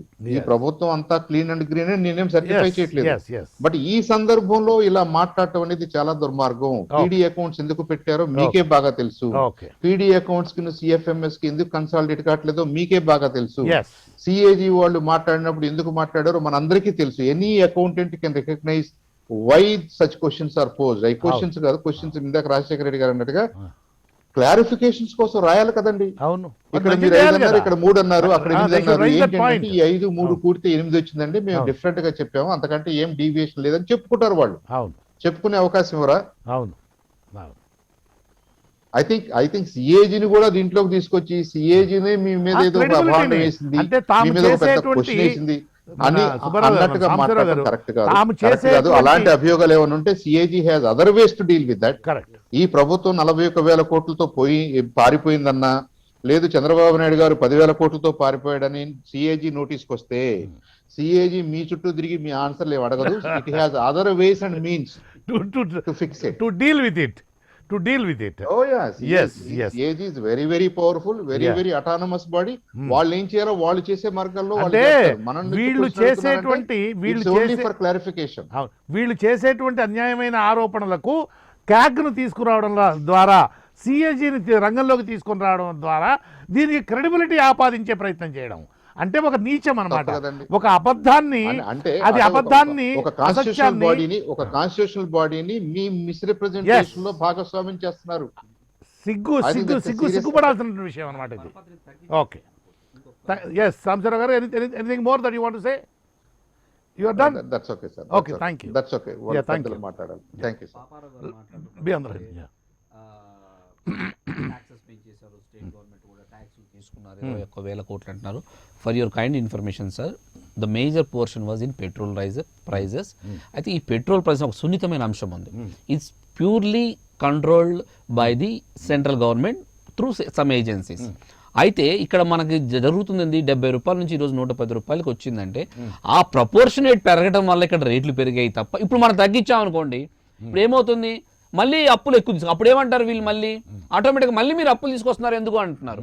అంటే ఇంతకుముందు సత్యనారాయణ కూడా అడిగారు, మీరు ఆదాయం కూడా చూపించండి అంటున్నారు. ఖచ్చితంగా ఆదాయ మార్గాలు ప్రజల నుంచి కొనుగోలు శక్తిని పెంచుతూ, ఒక పక్కన చిన్న ఏదైతే మన చేతుల్లో లేని ప్రైజింగ్ త్రూ సెంట్రల్ గవర్నమెంట్ పెంచినా కూడా ఈ పాపారావు గారు వస్తున్నాను, మీ దగ్గరకు వస్తాను నేను. I will get back to you. అంటే ఈ అంశాన్ని ఈ రైజ్ ని పదే మనం పెంచాం అనేది అది పలుమార్లు ప్రస్తావించారు కాబట్టి నేను చెప్పాల్సి వస్తుంది. దయచేసి ఇది central government sponsored pricing authority కాబట్టి ఇది ఆటోమేటికల్ గా సెంట్రల్ గవర్నమెంట్ తగ్గింది అనుకోండి ఆటోమేటిక్ గా తగ్గిపోతుంది ఇది. ఎందుకంటే పర్సెంటేజ్ ఆఫ్ రేషియోస్ ఉంటాయి కాబట్టి. ఇక రెండో అంశము, ఇప్పుడు సత్యనారాయణ గారు ఇంకో మాట అన్నారు, మీరు అప్పు చేస్తున్నప్పుడు అప్పు కూడా చెప్పండి అన్నారు. సార్ చెప్పకుండా ఎక్కడ ఈ ప్రభుత్వంలో ఉన్న పారదర్శకతలు ఎక్కడ లోపం ఉండదు సార్. ఎందుకంటున్నానంటే ప్రతి బడ్జెట్ లో కూడా మనం ఎంత తెస్తున్నాము ఆదా కాదు. ఆయన అన్నటువంటి దాని భావాన్ని మీరు సరిగా అర్థం చేసుకోలేదు. బడ్జెట్ లో చెప్పడం గురించి అనలేదు ఆయన. ఈ సబ్సిడీలు అనేటువంటివి ఇవి చాలా వాల్యుబుల్, ఇవి చాలా విలువైనటువంటివి, ఇంత కష్టపడుతూ ఇన్ని త్యాగాలు చేస్తూ ఈ రకమైనటువంటివి చేస్తున్నాము అనేటువంటిది ప్రజలకు అర్థమయ్యేట్లుగా చెప్పేట్లయితే ప్రజలు కూడా కొంత నిగ్రహము, సంయమనం, సర్దుబాటు మనస్తత్వంతో ఉంటారనేది ఆయన భావం. సార్ ఆ భావన చిన్న అడిషన్ సార్, ఆ చిన్న అడిషన్ ప్రజలు అర్థం చేసుకున్నారు కాబట్టి, ఆ భావనలో ఉన్నారు కాబట్టి ఈ రోజు వివాదాలు ఉన్న గ్రామాలు కూడా, రాష్ట్రాల మధ్య వివాదం ఉన్న గ్రామాలు కూడా మమ్మల్ని ఆంధ్రప్రదేశ్ లో కలపండి, మీ అక్కడ సంక్షేమం బాగుందని పోరాడుతున్నారా లేదా ఒడిశా ప్రాంత వాసులు? మీరు అనుకున్నాం మొన్న కోవిడ్ నివారణలో మీరు చెప్పండి సార్, సౌత్ ఇండియా మొత్తంలో ఆంధ్రప్రదేశ్ వాసులు ఎక్కడెక్కడ ఉన్నారు, మొత్తం ఆంధ్రప్రదేశ్కి వచ్చారా లేదా? ఎందుకు? Because of the treatment was done by the Aarogyasri department కదా. మొత్తం చాలా మంది జరిగిన వాస్తవం. ఎందుకు వచ్చారు అంటే గవర్నమెంట్ యొక్క సంక్షేమం ఏ రకంగా ఉంది, జగన్మోహన్ రెడ్డి గారి ఆలోచన విధానం ఎలా ఉందని చెప్పడానికి ఇవన్నీ నిదర్శనాలు సార్. అంటే వాస్తవమైన గ్రౌండ్ రియాలిటీ. కాబట్టి ఎక్కడా దాచిపెట్టేది ఏముండదు. జగన్మోహన్ రెడ్డి గారి పరిధిలో పూర్తిగా పారదర్శకంగా వెళ్తుంది ఈ ప్రభుత్వము. ప్రతి రూపాయి తెచ్చిన అప్పు ఆటోమేటిక్ గా ప్రజలకు తెలియజేస్తున్నాము. ఆ అప్పును ఎక్కడి నుంచి ఖర్చు చేస్తున్నాము, ఆదాయం ఎక్కడి నుంచి వస్తుంది, దాన్ని దేనికోసం వాడుతున్నాం, ఈచ్ డిపార్ట్మెంటల్ వైజ్ గా ఏ రూపాయి ఎక్కడ ఖర్చు పెట్టామనేది కూడా ప్రతిరోజు పత్రికల ద్వారా కానివ్వండి, ఈ ఎలక్ట్రానిక్ మీడియా ద్వారా కానివ్వండి, జీవోల ద్వారా కానీ మేము స్పష్టంగా పేర్కొనబడుతున్నాము. జగన్మోహన్ రెడ్డి గారి ప్రభుత్వంలో దాచిపెట్టడం అనేది జరగదు sir. Okay, thank you very much. Paparao గారు, మీ దగ్గరికి రాబోయే ముందు నేను ఒకసారి సత్యనారాయణ గారికి చెప్పేస్తాను. సత్యనారాయణ గారిని విందాం, తర్వాత మీ దగ్గరికి వస్తాను నేను. చెప్పండి పాపారావు గారు, ఆడియో ఇవ్వండి. ఓకే అన్నట్టున్నారు sir. Yeah Satyanarayana garu, please go ahead. Sir, Rajasekhara Reddy garu చెప్పింది నేను ఏకీపిస్తానండి. అది కరెక్ట్. ఇప్పుడు అంటే 40,000 కోట్లు 42,000 కోట్లు ఇది వరకు కాంప్రహెన్సివ్ ఫైనాన్స్ మేనేజ్మెంట్ సిస్టమ్ అనేది ఒక సిస్టమ్ తీసుకొచ్చారు. ఆ సిస్టమ్ ఇంకా ఇంప్లిమెంటేషన్ లో ఉంది కాబట్టి కొంత రికన్సైల్ అవ్వలేదు అంతే తప్ప. ఎందుకంటే అది నేను కూడా వెరిఫై చేస్తే గతంలో టీడీపీ హయాంలో కూడా 53,000 కోట్లు టాలీ అవ్వలేదని చెప్పింది అదే కాదు. సో సేమ్ కాగ్నే తీసుకుంటే 53,000 కోట్లు కాదని చెప్పినప్పుడు ఈ 41,000 కోట్ల గురించి మాట్లాడకూడదు. అంటే అడగాలి, ఎలాగ అడగాలంటే ఎక్కడ అప్రోప్రియేట్ ప్లేస్ లో అడగాలి, అప్రోప్రియేట్ దీంట్లో అడగాలి. సోషల్ పబ్లిక్ లోకి వచ్చేసి ప్రభుత్వం ఏదో గోల్మాల్ చేసిందని చెప్పడం కూడా తప్పది. అది ఎందుకంటే ఇదివరకు బుగ్గన రాజేంద్ర గారు డీసెంట్ గా బిహేవ్ చేశారు. అదే పొజిషన్ లో పయ్యావుల గజు గారు పొజిషన్ లో బుగ్గన రాజేంద్ర గారు ఆయన ఉన్నప్పుడు ఆయన ఎప్పుడు ఇటువంటి ఓపెన్ గా వచ్చి డిస్కస్ చేయాల. ఆయన అబ్జెక్షన్స్ రైజ్ చేశాడు, అప్రోప్రియేట్ ప్లేస్ లో రైజ్ చేశారు. నేను చిన్న మాట కూడా అంటాను సత్యనారాయణ గారు, పయ్యావుల కేశవ్ ఆయన he's known to be a very not only learned man, he's a very dignified person అతను. కానీ ఆయన ఇలాంటి స్టేట్మెంట్ చేయడం మరి కొంచెం more painful and more disgusting. Please. మంచివాడు కానీ పొలిటికల్ కంపల్షన్స్ లాగా ఇప్పుడు ఒకసారి ఏటా రాజశేఖర రెడ్డి గారిని వెళ్ళి మీడియాలో గట్టిగా మాట్లాడండి అంటే మాట్లాడతారు. ఆయన కూడా పార్టీ లైన్ తీసుకుంటారు ఒకసారి. సో పార్టీ లైన్ కాదు, నేను ఏమంటానంటే స్టేట్ లైన్ తీసుకోవాలి, పీపుల్ లైన్ తీసుకోవాలి. పార్టీ లైన్ మనం ఎలక్షన్స్ అయిపోయిన పక్కన పెట్టేయాలనేది ఒకటి. ఇంకోటి ఏంటంటే ప్రజాధనం దుర్వినియోగం కాకుండా చూడాల్సిన బాధ్యత ప్రభుత్వం మీద ఉంటుందండి. అది గత ప్రభుత్వం మీద కానీ ఇప్పుడు ప్రభుత్వం మీద కానీ. గత ప్రభుత్వం ప్రతిపక్షాన్ని దూరంగా పెట్టడం, ఇప్పుడు ప్రభుత్వం ప్రతిపక్షాన్ని దూరంగా పెట్టడం కూడా కరెక్ట్ కాదు. ఎందుకంటే పేదలందరికీ ఇల్లు అన్నారు, ఒక 5-6 లక్షల రూపాయల భూమిని ఒక 2-3 చేతులు మారి 40-50 లక్షలకి ప్రభుత్వానికి వస్తున్నారు, ప్రభుత్వం కొనే పరిస్థితి తీసుకొచ్చారు. అటువంటివన్నీ కూడా రాజశేఖర రెడ్డి జగన్మోహన్ రెడ్డి గారికి తెలియకుండా జరుగుతున్నాయి అని నేను అనుకోను. అలాగే పెన్షన్ల విషయంలో కానీ కొంతమంది విజయనగరంలో మనం చూసాం, ఆ చనిపోయిన వాళ్ళ పేరుని 8 నెలల నుంచి వాళ్ళు పెన్షన్ డ్రా చేస్తున్నారు. అంటే there is somewhere it is missing, checks and balances are missing. ఎందుకంటే ఎక్కడో దగ్గర మనం విచ్చలవిడితనం పెరుగుతుంది. మనకేంటంటే అది కంట్రోల్ రావాలి, అది చాలా ఇంపార్టెంట్. ప్రజాధనాన్ని మనం జాగ్రత్తగా చూడాలి, దుబారా తగ్గించాలి. నెక్స్ట్ ఒక కంజీనియల్ ఎన్విరాన్మెంట్, ఇండస్ట్రియల్ ఎన్విరాన్మెంట్ కానీ లేకపోతే ఏదైనా వ్యాపారానికి సంబంధించిన ఎన్విరాన్మెంట్ కానీ ఇక్కడ ఈ ప్రభుత్వంతో ఒప్పందం చేసుకుంటే నెక్స్ట్ ప్రభుత్వం వచ్చి కట్ చేసేస్తుంది. ఆ ప్రభుత్వం చేసుకుంటే యాక్చువల్ గా ఆంధ్రప్రదేశ్ కి రావాల్సిన ఇండస్ట్రీస్ ఎందుకు వెనకపోయాయి అంటే అనాలిసిస్ ఏంటంటే ఇదివరకు చంద్రబాబు నాయుడు టైంలో కొంత పెట్టుబడి పడదామని వద్దాం అనుకున్న వాళ్ళు వీళ్ళు వచ్చిన రాగానే వాళ్ళు ఏదో అక్రమాలు చేశారు, అన్యాయాలు చేశారు, ల్యాండ్ అలాట్మెంట్ ఇలా చేశారు అలా చేశారు అని చెప్పి భయపెట్టి చేయడం వల్ల ఏమంటే ఈ గవర్నమెంట్ ఆ గవర్నమెంట్ అంటే ఇప్పుడు ఇద్దరు కలిసి ఒకటి ఎవడైనా ఇన్వెస్ట్మెంట్ వచ్చాడు అనుకోండి, చంద్రబాబు నాయుడు గారు జగన్మోహన్ రెడ్డి గారు పక్క పక్కన కూర్చొని నన్ను రిసీవ్ చేసుకుని వారికి కావాల్సిన అన్ని చేశారు అనుకోండి, అన్ని బాగుంటాయి తమిళనాడులో. అసాధ్యాలు అది అసాధ్యంగానే కలలని చెప్తున్నారు సత్యనారాయణ గారు. కాదండి నేను అలా చెప్పాను, ఎందుకంటే అల్టిమేట్ గా సార్ మంచి కళ అది, మంచి కళ. స్టేట్ లేదని అక్కడ ఇన్కమ్ లేదనుకోండి, నేను చెప్తున్నాను ఇప్పుడు ఇందాక చెప్పారు కదా 2,58,000 కోట్ల అప్పుతోటి ఈ రాష్ట్రం జగన్మోహన్ రెడ్డి గారికి వచ్చింది. ఈయన అసలు ఇప్పుడు ఆల్రెడీ ఎస్టిమేషన్ ఏంటంటే ఎస్టిమేషన్ ఇవన్నీ కూడా 6,70,000 కోట్ల అప్పు అవుతుంది 2024 వచ్చేసరికి అని. అంటే 2,30,000తో తీసుకుంటే ఈయన 6,70,000తో నెక్స్ట్ ఒకటి అప్పు చెప్తే ఇంకా తీసుకున్న తర్వాత ఇప్పుడు మీరు ఇందాక చెప్పారు కాళ్ళ పార నారక ముందే ఇబ్బంది పడిందని, అంతకంటే ఘోరంగా ఉంటుంది. అంటే అప్పుడు ఏమవుతుందంటే ఇంకా లాలెస్నెస్ తయారైపోతుంది. అలా కాకుండా ఉండాలంటే మనం కఠోరమైన నిర్ణయాలు ఇప్పుడే తీసుకోవాలి. ఈ 2-3 సంవత్సరాల టైంలోనే అపోజిషన్ పార్టీస్ కలిపి తీసుకురావాలి. డెఫినెట్ గా ఒక మెట్టు దిగి ఎలాగైతే స్టాలిన్ వెళ్ళాడో ఒక మెట్టు దిగి చంద్రబాబు నాయుడు మాట్లాడి బాబు అందరం కలిసి కూర్చొని ఓపెన్ ఏరియాలో let it be an open camera meeting, ఇగో చంద్రబాబు నాయుడు గారు ఇది నేను ఇలా చేద్దాం అనుకున్నా అలా చేద్దాం అనుకున్నానంటే ఆయన కూడా కాదనలేడు కదా, ఇండస్ట్రీ వద్దని అలాగంటాడు. అబ్జెక్షన్స్ ఎవరంటే ఓపెన్ గా చెప్పానండి ఇస్తారు. అప్పుడేమంటే ఇతను పోయి అతను వచ్చినా అతను పోయి ఇంకొక అతను వచ్చినా ఈ మనకి ఇబ్బంది ఉండదు అని ఇండస్ట్రియలిస్ట్ భావిస్తాడు. ఇప్పుడు ప్రస్తుతానికి ఏంటంటే కంజీనల్ ఎన్విరాన్మెంట్ ఓన్లీ గుజరాత్ లో, ఇదివరకు మహారాష్ట్ర ఉండేది, ఇప్పుడు గుజరాత్ ఎందుకైందండి? ఎందుకైందంటే గుజరాత్ లో కృష్ణమోహన్ గారు ఒక ఇండస్ట్రీ పెడదామని కానీ అప్లికేషన్ పెట్టకల్లా ఇండస్ట్రీ డిపార్ట్మెంట్ కి ఫోన్ చేస్తే ఒక ఐఏఎస్ ఆఫీసర్ మీకు అటాచ్ అయిపోతున్నాడు. మీ ఇండస్ట్రీ అక్కడ సెటప్ చేసినంత వరకు, ఆఖరికి మీ లోన్స్ ఏర్పాటు చేసినంత వరకు. అంటే ఒక ఇండస్ట్రీ పెడదామని ఉద్దేశంతో ఉంటే మీ ఫైనాన్షియల్ స్టాటస్ క్యాపబిలిటీస్ చూపిస్తే ఇవో నా దగ్గర 10 కోట్లు ఉన్నాయి, నేను ఒక 100 కోట్లు ఇండస్ట్రీ పెడదాం అనుకున్నానంటే ఆ 90,000 కోట్లు ఎక్కడి నుంచి లోన్ తీసుకురావాలి, ఎలా తీసుకురావాలి, ఒక ఐఏఎస్ ఆఫీసర్ మీతో కూర్చొని మీ ఇండస్ట్రీ శంకుస్థాపన అయిపోయి వర్కింగ్ అయినంత వరకు ఒక ఐఏఎస్ ఆఫీసర్ మీకు అటాచ్ అయి ఉంటున్నాడు, కంటిన్యూస్ అవైలబుల్ గా ఉంటున్నాడు. మనకి ఇక్కడ ఏమంటే రివర్స్, ఈ గవర్నమెంట్ పోయి ఇంకో గవర్నమెంట్ వస్తే అందరు వెంటనే తాపేదారులు కదా. అంటే ఇప్పుడు ఏమైందంటే ఇండస్ట్రియలిస్టులు కాకుండా ఈ ఎమ్మెల్యేలకు తెలిసిన వాళ్ళు ఎంపీలకు తెలిసిన వాళ్ళు కాంట్రాక్టులు తెచ్చుకోవడం ప్రారంభించారు. సో రియల్ ఎంటర్ప్రినర్షిప్ అనేది పక్కకి వెళ్ళిపోయింది ఈ స్టేట్ లో. అది రావాలంటే ఎప్పుడు కూడా రూలింగ్ పార్టీ అపోజిషన్ పార్టీ ఇద్దరు కలిసి ఒక దగ్గర టేబుల్ మీద కూర్చోగలిగిన పరిస్థితి వస్తేనే రాష్ట్రం బాగుపడుతుంది అండి, రాత్రి రాష్ట్రం బాగుపడుతుంది. బాగుంది. అంతవరకు మీ ఆశాజనకమైనటువంటి దృక్పథానికి జోహార్లు. కానీ అది ఆచరణ ఎట్లా సాధ్యమో దానికి ఏమైనా చిట్కాలుంటే 1 నిమిషంలో చెప్పండి. స్టాలిన్ గారిని చూసి నేర్చుకోవడం అండి, చాలా సింపుల్. ఆయన ఇదివరకు ఎంత ఘోరంగా ఉన్నా కూడా అతను తెలిసినా తెలియపోయినా అయిపోయిన వెంటనే అందరి దగ్గరికి వెళ్ళి కలిసి ఎక్స్పర్ట్స్ అందరినీ తీసుకొచ్చి అడ్వైజర్స్ కింద పెట్టుకొని రంగరాజన్ గారిని తీసుకొచ్చి ఆయన అడ్వైజర్ గా పెట్టుకున్నాడు. మనం ఎవరిని పెట్టుకుంటున్నాం చూడండి. నేను చెప్పేది ఏంటంటే ఇది కేవలం ముఖ్యమంత్రి గారే చేయగలరు, వేరే వాళ్ళు ఎవరు చేయలేరు, మీరు నేను చేయలేం. సో స్టాలిన్ మోడల్ తీసుకురమ్మనండి. ఆయన యంగ్స్టర్ ఆయన మరి అంత యంగ్స్టర్ కాదనుకోండి, కొద్దిగా రంగు వేసుకున్న కొద్దిగా పెద్ద ఆయన. బట్ ఒకటి మాత్రం నేను చూసింది ఏంటంటే ప్రతి ఒక్కరి దగ్గరికి వెళ్ళి ఆయనే వెళ్ళి కలిసి మన రాష్ట్రాన్ని అభివృద్ధి చేసుకుందారండి, నాకు సాయం చేయండి అని చెప్పి అడిగి తీసుకుని వస్తున్నారు. నేను చెప్పింది ఏంటంటే ఈ కొద్దిగా పక్కన పెట్టేసి ఆ స్టాలిన్ మోడల్ లాగా వెళ్ళి అందరిని తీసుకుని వచ్చి రూలింగ్ పార్టీ అపోజిషన్ పార్టీ కలిసి ఉండాలండి. రూలింగ్ పార్టీ అపోజిషన్ పార్టీ కొట్టుకోవాలి, తప్పు జరిగితే అన్యాయం వస్తే చెప్పాలి. కానీ రూలింగ్ ఇండస్ట్రీ ఎవరైనా ఇన్వెస్ట్మెంట్ వచ్చింది అనుకోండి, ఇద్దరు కలిసి ఒకటే ప్రభుత్వం. అక్కడ రూలింగ్ చంద్రబాబు నాయుడు కాదు, ఇది కాదు. చంద్రబాబు నాయుడు గారు పెట్టిందంతా నేను తీసేస్తానన్నాను, అది కూడా కరెక్ట్ కాదు. నేను చెప్పేది అంటే మనం ఇప్పుడు మారాల్సిన అవసరం ఉందండి, రాకపోతే స్టేట్ నాశనం అయిపోతుంది. ఎందుకంటే ఒకటి చంద్రబాబు నాయుడు గారు చేసిన ద్రోహం ఏంటంటే స్పెషల్ కేటగిరీ స్టేటస్ లేకపోతే కుదరదు అని చెప్పేసి అప్పుడు పెద్ద ఉద్యమం చేయాల్సిన టైంలోని ఉద్యమం చేసిన వాళ్ళందరినీ పట్టుకు తన్నాడు ఆయన. అది ఆయన చేసింది.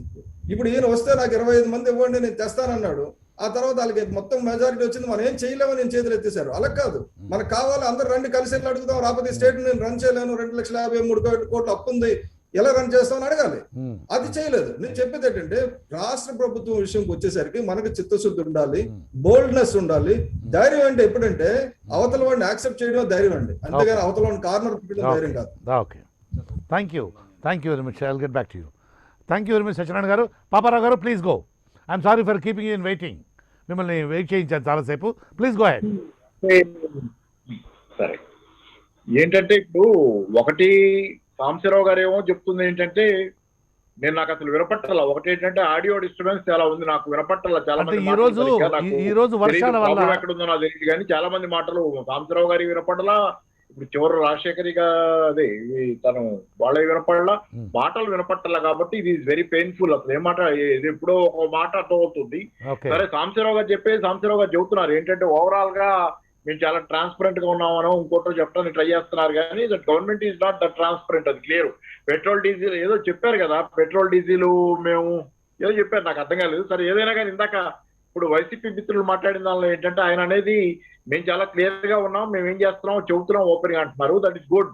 మీరు సంక్షేమ పథకాల కోసం ఖర్చు పెట్టి అవి మాత్రం ఇప్పటికి కూడా నేను ఐ ఫీల్ వెల్కమ్. మీరు సంక్షేమం కోసం ఖర్చు పెట్టాలని, ప్రజలు బాగుండాలని మీరు చెప్పింది కూడా నిజమే. దానిలో నువ్వు ఏం నిజం అంటే ఒరిస్సా బోర్డర్ రాష్ట్రాల్లోని గ్రామాలు కూడా మీతో కలవాలనుకుంటున్నాయి, అది కూడా నిజం. అదేమి అబద్ధమేం కాదు. ఎందుకంటే నా మెయిడ్ ఆ అమ్మాయి ఇప్పుడు ఆంధ్రప్రదేశ్ లో కర్నూలులో ఉండే అమ్మాయి ఇక్కడ ఏదో పని చేసుకుంటా అక్కడికి వచ్చేయాలని చూస్తుంది, అక్కడ కార్డులు అవన్నీ మార్పించుకోవాలని. ఎందుకంటే అక్కడే బాగుంది మా సంక్షేమం అని. తెలంగాణలో సంక్షేమం ఉంది కానీ ఆంధ్రప్రదేశ్ రావాలని ట్రై చేస్తున్నారు. ఏ పేదవాడైనా కోరుకుంటుంది. ఈ రోజు చాలా మంది పేదవాళ్ళు కోరుకుంటుంది ఆంధ్రప్రదేశ్ లో సంక్షేమం బాగుంది కాబట్టి మనం అక్కడికి వెళ్తే బాగుంటుందని.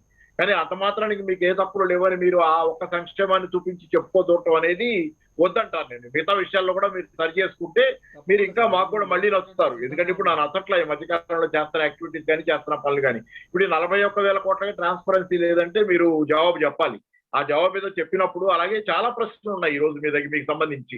అవినీతికి సంబంధించి ఎదుటి వాళ్ళ మీద ఎన్నో దాడులు చేస్తున్నారు, చేయండి. వాళ్ళందరినీ పట్టుకుని చంద్రబాబు దగ్గర నుంచి అవినీతి పరుడు ఎవరున్నా ఏ పార్టీలో ఉన్నా, ఒక తెలుగుదేశమే కాదు ఏ పార్టీలో ఉన్నా తీసుకెళ్లి పడేయండి. అలాగే మీ పార్టీలో అవినీతి పరులు లేరా? మీ పార్టీలో ఖచ్చితంగా ఉంటారు. ఎందుకు లేరు? సమాజంలో అన్ని చోట్ల ఉన్నట్టే మీ పార్టీలో కూడా ఉన్నారు. వాళ్ళని ఎందుకు దాచుకుంటున్నారు? మీరు వెనక ఎదుటివాడి కంట్లో నలుసులు లేకపోతే మీ కంట్లో దూరం, ఇది తేడా లేదు. అందుకని ఏంటంటే తేడా మీకైతే మీ వాడైతే ఆత్మదీయులు తస్మదీయులు వదిలిపెట్టండి. అవినీతి ఎక్కడున్నా వేటాడండి, అవినీతిని ఊరుకోకండి. అందుకని ఏంటంటే మీరు చేయదలుచుకుంటే పూర్తిగా చేయండి, లేని పక్షంలో ఒక సైడ్నే వేటాడేటట్లయితే అది చాలా ఇట్లాంటి రాజకీయాలు తమిళనాడులో నడిచినాయి. ఏ కాన్స్టిట్యూన్సీ దారి తీసినాయో ఆఖరికి స్టాలిన్ వచ్చి ఒక ర్యాపోర్ట్ బిల్డ్ చేసిన దాకా ఎన్ని తగాదాలు వద్దు, తన్నుకోవటాలు వద్దన్న దాకా ఇన్ని సంవత్సరాల పాటు ఆ దుర్మార్గం నడుస్తూనే ఉంది కదా. ఒకళ్ళనొకళ్ళు కొట్టుకోవడం, జయలలిత, కరుణానిధి, ఎందుకు ఇవన్నీ? ఎక్కడో చోట ఎవరో ఒకళ్ళతో ఆపాలి. మీరు బ్రాడ్ గా ఉండండి. మీరు ప్రజల సంక్షేమమే కోరండి, ప్రజలకు చేయండి. శత్రువుని ప్రజల్లో ఎక్స్పోజ్ చేయండి. ప్రజలు మిమ్మల్ని మెస్తారు, వాళ్ళకే చెబుతారు. పోయి మీరు అంత బాగుండేటట్లయితే మీరు కక్షాదింపు కంటే నిజంగా దొంగలైతే పట్టుకోండి, ఎక్కడున్నా పట్టుకోండి, అవన్నీ చేస్తే మంచిదే. కానీ మీరు కనుక నిజంగా ఒక్క ప్రజల మీదే ఫోకస్ చేసి మీ సంక్షేమ పథకాలు ఏదో మీరు తీసుకోదలుచుకున్న కక్షకి ముసుగుగా కాకుండా ప్రజల మీద మీరు నిజంగా ఫోకస్ చేస్తే ప్రజలే మీ ప్రతిపక్షానికి చెబుతారు, అయ్యా వాళ్ళని చూసి నేర్చుకోండి, మీరు సిగ్గుపడండి, వైసీపీ ఇట్లా చేస్తుంది బాగా అని చెప్పి వాళ్ళకి వాళ్ళు చెప్పేటట్టు ఉండాలి. మీరేదో మీరు కక్ష తీసుకోవడం ఎందుకు? ప్రజల చేత వాళ్ళకి చెప్పించగలగాలి. మీరు నేర్చుకోండి, సిగ్గుపడండి. కక్షాదింపే చర్యలు అవి పూర్తిగా కక్షాదింపని కూడా అన్ను నేను ఎప్పుడు అన్ను. మీరు మీ వాళ్ళని కూడా సహించినప్పుడు, మీలో లోపాలను కూడా మీరు సహించినప్పుడు అది కక్షాదింపు కాదు. కేవలం ఎదుటోడి మీద పడితే కక్షాదింపు. అంత మాత్రాన్ని ఎదుటోడు పవిత్రంగా ఉన్నాడని కూడా నేను చెప్పటల్లా. కానీ మీ సైడ్ అంతా పవిత్రంగా ఉందా? దయచేసి ఒకటి ఆలోచించండి. మీరు మీ కక్షాదింపులు మీకు ఫోకస్ పెట్టరు. మీకు కోపాలు ఉంటే వాళ్ళు నచ్చకపోతే నచ్చనట్టు ఉండండి. కానీ మీరు జనానికి చేయటం మీద మీ ఫోకస్ పెట్టండి. జనానికి మంచి చేయటం మీద, జనాల్లో కలవటం మీద, జనాలతో మమేకం అవటం మీద. జనాలే చెబుతారు రెండో వాళ్ళకి, వాళ్ళే చెబుతారు రోడ్ల మీద నిలబెట్టి పాఠాలు. ఏంటంటే ఎక్స్క్లూసివ్ గా మీరే ఏదో చేయాలి తప్పది. పూర్తిగా ఆ లోపాలు ఉన్నాయి మీలో. మీ సంక్షేమాన్ని నేను కూడా నిజంగా అడ్మైర్ చేస్తున్నాను, అప్రిషియేట్ చేస్తున్నాను. ఉండాలి సంక్షేమం. కానీ ఆ పేరుతో మీరు ట్యాక్స్ వేసింది మాత్రం 21,000 కోట్లు ట్యాక్స్ వేసి 4,500 కోట్లు డెఫిసిట్ అయితే, రెండో పక్కన 8,000 కోట్ల పైన గ్రాంటెడ్ ఎయిడ్ అదనంగా మీకు వస్తే, అందుకని ఆ లెక్కలు కూడా సరిగ్గా చెప్పాలి, లెక్కలు అనేది సరిగ్గా ఉండాలి. అందుకని మీరు చేయాల్సిన కొన్ని పక్కగా ట్రాన్స్పరెంట్ గా పెట్టడం అంటే సంక్షేమ పథకాలకు సంబంధించి ట్రాన్స్పరెంట్ గా ఉంటవే కాదు. నేను ఉదాహరణ కూడా చెప్పాను. 14,000 రూపాయలు. Thank you very much Paparao garu. Thank you very much. We're running out of time. Thank you. చిన్న అంశం సార్, ఇక్కడ అంటే ఇంతకుముందు సత్యనారాయణ చెప్పినట్టుగా ఒక మాట అన్నారు, ఏదో స్టాలిన్ చూసి మనం నేర్చుకోవాలంటే పురుగుంటి పొల్లకు రుచిగా అన్నట్టుగా ఉంది.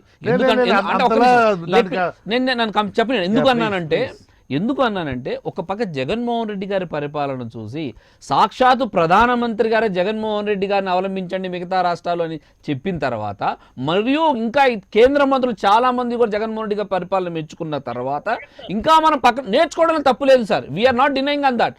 ఎట్ ది సేమ్ టైం ప్రధానమంత్రి గారితో సహా ప్రశంసలు వచ్చినటువంటి జగన్మోహన్ రెడ్డి గారు ఎందుకు నచ్చట్లేదు అనేది వారే చెప్పాలి. కాబట్టి మేము ఖచ్చితంగా ఏదైనా ప్రజలకు ఉపయోగపడితే ఎక్కడి నుంచి నేర్చుకోవడానికి సిద్ధంగా ఉన్నాము. ఎట్ ది సేమ్ టైం దయచేసి మీరు కూడా గుర్తించాలి. మన వాళ్ళని మనం పొగుడుకోవాలి, లేదంటే మనం ప్రశంసించాలి. కానీ పక్కనోడు బాగుంటే నేర్చుకుందాం, తప్పులేదు. ఈ రోజు జగన్మోహన్ రెడ్డి గారు దేశ స్థాయిలో మంచి పేరు సంపాదించారు. ఖచ్చితంగా ఇంకా మీరన్నట్టుగా మెరుగైన ఉంటే అవి స్వీకరించడానికి సిద్ధంగా ఉన్నాము. రాబోయే రోజుల్లో కూడా ది బెస్ట్ సీఎం ఆల్రెడీ అనిపించుకున్నారు, అది కొనసాగుతూనే ఉంటుంది సార్. ఇందులో అనుమానం. పాపారావు గారు జస్ట్ ప్రధానమంత్రి గారు ఆయన ఏమన్నా ఆయన రాజకీయ నాయకుడు కదా, ఆయన పార్టీ లేదా, ఆయన లోపాలు మేము చూడటం లేదా? Okay, thank you very much. The issue debate is closed. ఈరోజు ఇదేంటి స్ట్రైట్ టాక్ చర్చా కార్యక్రమంలో పాల్గొన్నందుకు అందరికీ రాజశేఖర రెడ్డి గారు, సాంబశివరావు గారు, సత్యనారాయణ గారు and Paparao garu thank you very much. ఇది ఈరోజు స్ట్రైట్ టాక్ చర్చా కార్యక్రమం. చూస్తూనే ఉండండి.